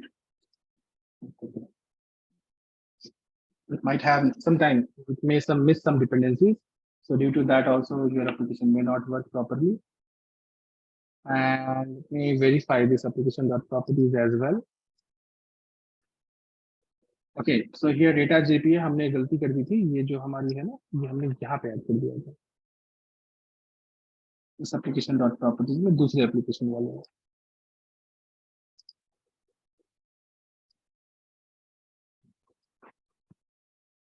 Properties and cool. अब ये काम कर जाएगा.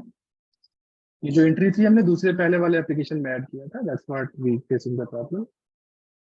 Now it should work properly. Now let me just run as data. And here, if any entry is fail or driver, any dependency mismatch, then at a startup itself, you are getting the problem. Why? Because while creating the connection pool itself, it will verify those dependencies. Now everything got connected. Here it is creating the table. You can notice.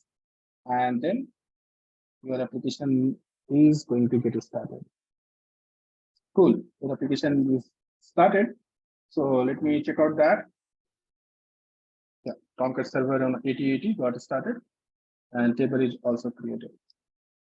Okay, so let's try to give one record here. So here is the students and this time a roll number should be auto generated. So I'm just removing this roll number. Name, let's say that name I'm giving Tom, address Delhi and marks 820. And here send the request, check out that. So here 201 created, roll number 1 auto generated, this value is there. Let's try to take another entry, Ramesh. And here mobile 850. The request. Here auto generated roll number is there. You can verify this, that is show tables.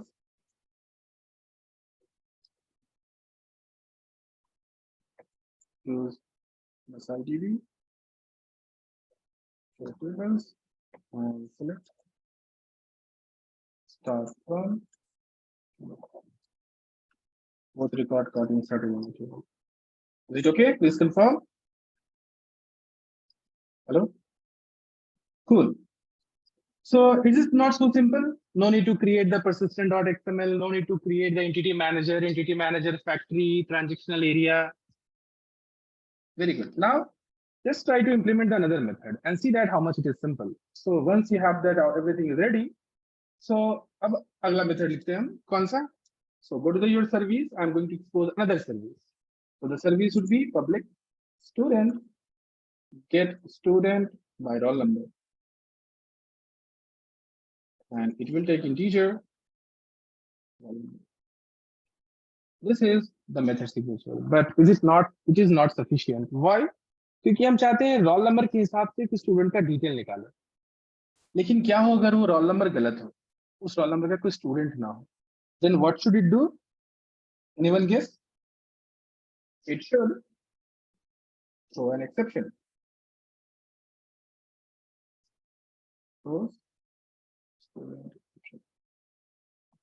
So I'm getting the throws student exception. Cool. So student exception is what? It is going to, we need to create this exception class first. So I'm going to create this student exception inside a package called exception.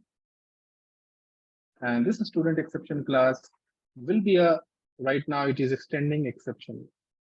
लेकिन हम exception नहीं बना, अगर हम exception से extend करते हैं मतलब ये कैसा हो जाएगा? Checked या unchecked exception?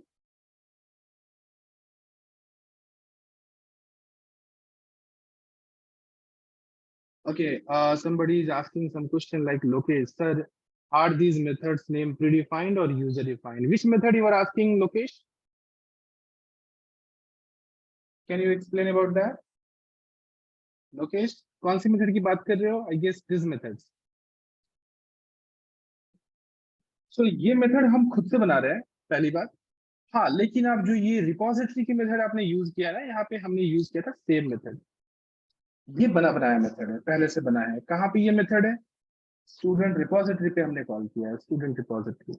तो क्या स्टूडेंट रिपोजिटरी में ये मेथड हमने लिखा है? नहीं. मतलब ये मेथड कहां से आ रहा है? ये मेथड आ रही है जीपीए रिपोजिटरी से. Am I clear? So in the previous method you have utilized this same method by implementing this one. कहां पे कॉल किया आपने? Student repository. स्टूडेंट रिपोजिटरी इसका वेरिएबल है. तो क्या स्टूडेंट रिपोजिटरी के अंदर कोई मेथड है सेव नाम की? नहीं सर, यहाँ पे तो कोई मेथड नहीं है, तो आपने कैसे कॉल किया? नहीं, स्टूडेंट रिपोजिटरी ने एक्सटेंड किया है जेपीए रिपोजिटरी को, मतलब ये सेम मेथड जेपीए रिपोजिटरी से आ रही है ना? Is confirm? गुड. लेकिन ये जो मेथड लिख रहे हो ये आप लिख रहे हो, ये कोई किसी का मेथड नहीं है. ये मेथड आप जो सर्विस आप एक्सपोज करना चाहते हो, you are writing those method. Okay, so this exception class is created, but somebody has given the correct answer. This class will become a checked exception. हम क्या करते हैं? इस एक्सेप्शन क्लास को अनचेक्ड बना देते हैं. इस आवर विश. कैसे एक्सेप्शन को अनचेक्ड बनाते हैं? By extending runtime exception. And I'm just using this student exception.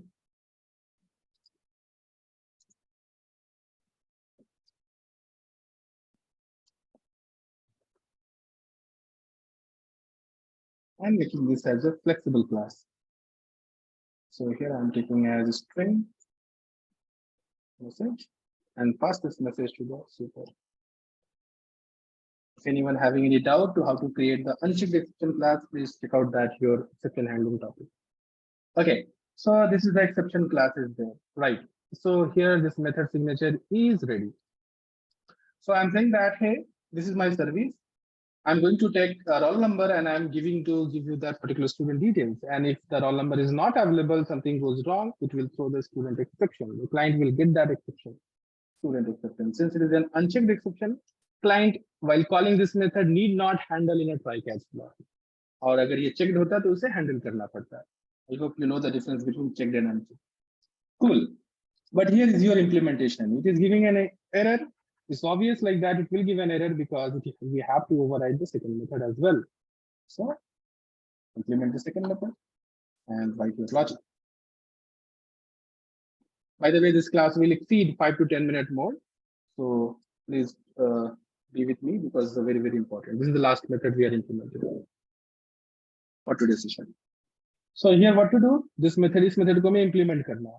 हमारे पास repository है, data access layer का auto wide हो चुका है dependency. So student repository, इसके अंदर एक मेथड है. कौन सा मेथड? जैसे सेम मेथड था वैसे ही एक मेथड है find by id.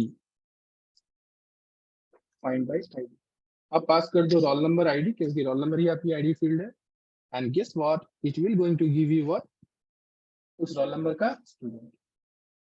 But it will not going to give you the student object as it is.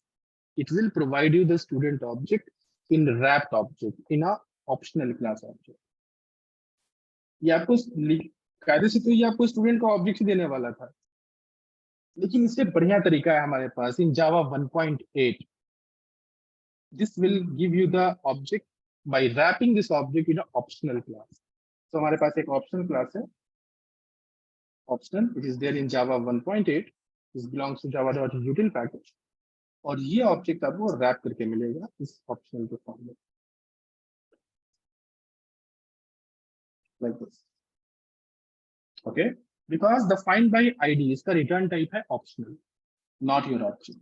It will going to give you the object but in the form of optional. ये optional class क्या है sir? Optional class के बारे में भी आपके notes में कुछ डिटेल्स होंगे. So let me check here. Here it is find by ID, return type is optional. So optional class is introduced in Java 8. It belongs to java.util package. This class is given to avoid null pointer exception. This class makes the code much more readable. मतलब अब अगर ऐसा सोचो आप कि अगर ये student object return करता है, फॉर एग्जांपल स्टूडेंट, ऑप्शनल का कोई चांस नहीं था फॉर एग्जांपल. अब अगर रोल नंबर है तब तो स्टूडेंट मिला, लेकिन अगर रोल नंबर वाला स्टूडेंट नहीं है तो आपको क्या मिलेगा यहाँ पे? Which value you are going to get? Null value. Null value. So you need to check directly with this null value. Is student not equal to null, then you will get that student object. If it is null, then throw the exception. But इस null से deal करने के लिए हमारे पास optional class आया था. इसने कहा कि आप null को डायरेक्टली कंपेयर मत करो. We have a proper method support, and in fact you can utilize that lambda expression also. So I'm going to wrap this object in an optional. Optional of student. अब इस option से हमें student को object निकालना है. कैसे? Very simple. You need to use if else condition. If opt dot is present, अगर है तब हमें वैल्यू निकालना है. कैसे? opt डॉट गेट, ये आपका ऑब्जेक्ट मिल गया, student, existing student. Cool. And you can return this one.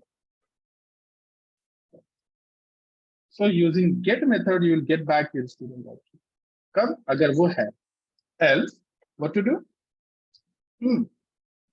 So new student exception, and here student does not exist with roll number.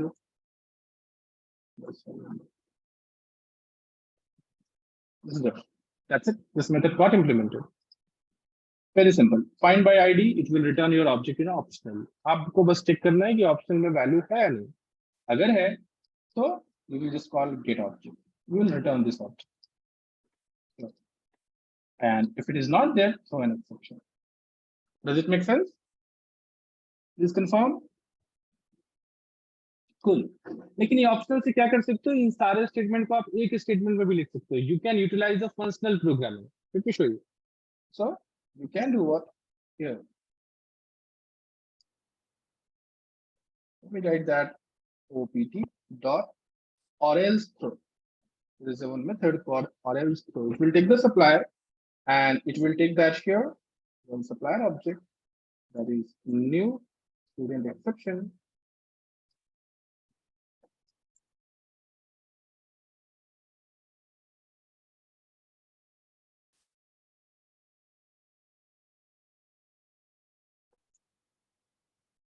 Like this, and here simply return it.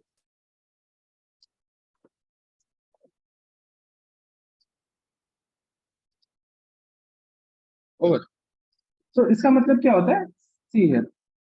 Hey, optional. If you have the object, please return, or else throw this exception. That is the meaning of same thing. So either you can go with this many statement or you can optimize using a single statement.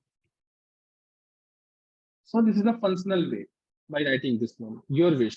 This one will give you much more weightage because interviewer may think like that you have the good knowledge about that functional programming as well.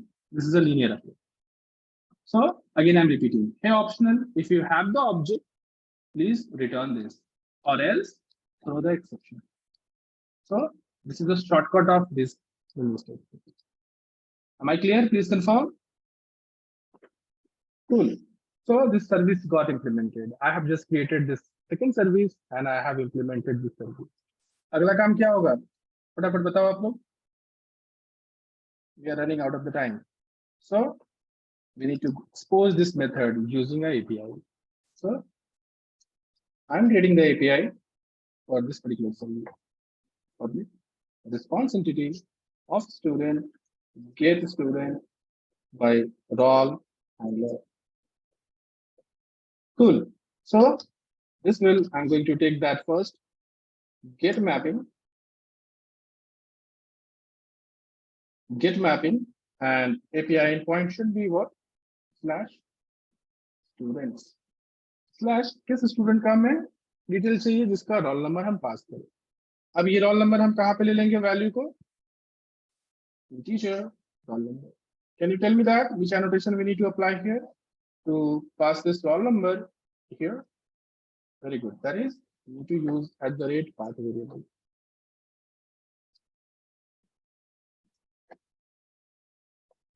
So I'm saying that, hey, give me the student details. बहुत सारे स्टूडेंटों में से वो student दो जिसका roll number ये है. Path variable से हम रोल नंबर पास करेंगे, वो रोल नंबर यहाँ इंजेक्ट हो जाएगा और क्या करना है, इस सर्विस से मेथड को कॉल कर सकते हैं. Student service dot get student roll, pass this roll number. Here you will get that student, existing student,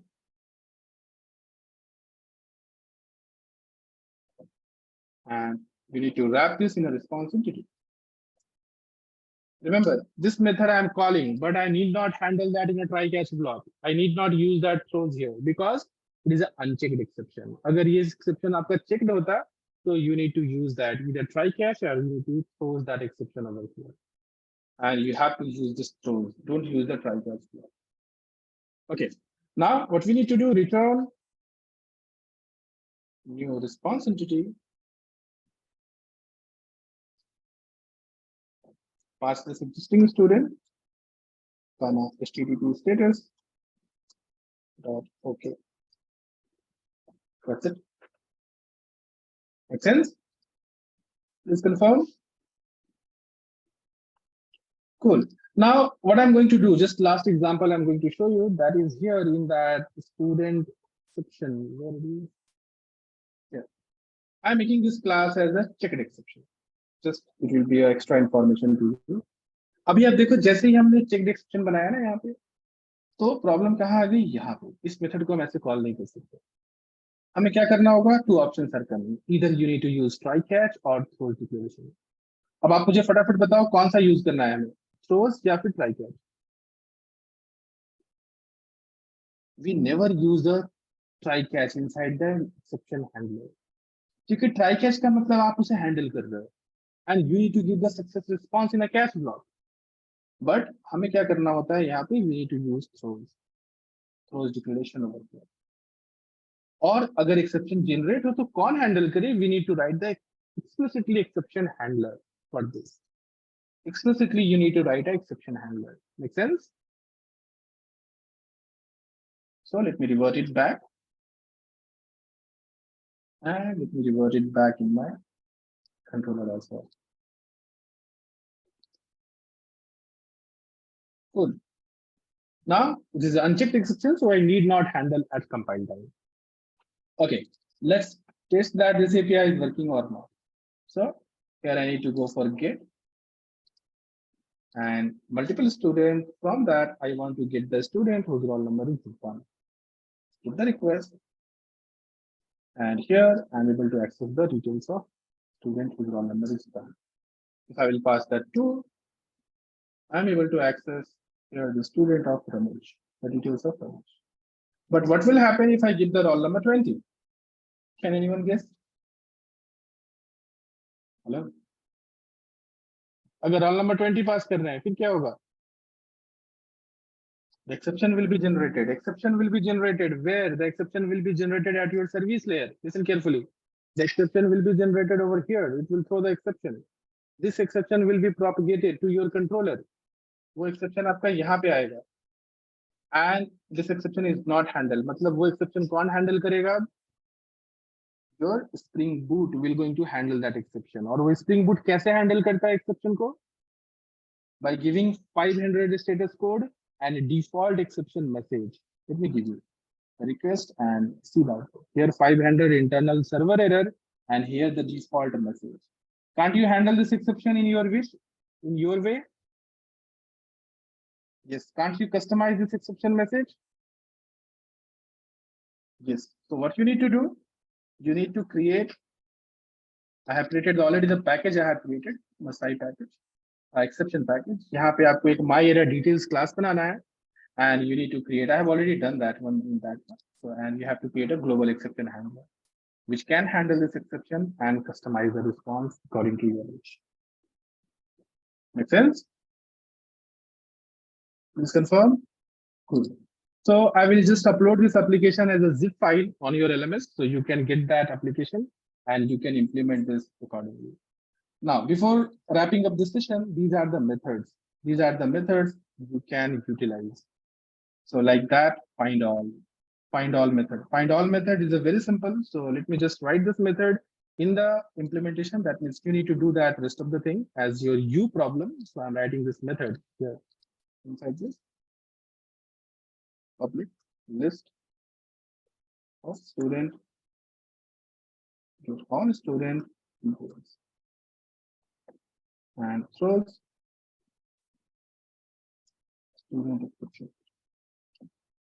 So this is the method and you need to implement this method. So this is the implementation class. I'm going to click on this. And here is the implementation. You need to implement this method yourself, right? What you need to do, you have this repository, which is having a method called find all. It will return you the list of students. You need to just check that if the list is empty, throw the exception, student not found, and if the list is not empty, return that list. और इसके लिए आपको क्या करना है? एक controller पे method आपको API API you need to write like get all student handler, which will return the response entity of list of students. Using get mapping of students, you need to expose that API. You can very easily complete this. Can you do that? Please confirm. Cool. I will upload both example on your LMS, even the validation example and this example as well. So that's it for the today's session. Tomorrow's session, we will see that some other interesting stuff like deleting, updating, returning the DTO, getting the partial details, and your JPQL query, paging and sorting, how to utilize that, and mapping related details also.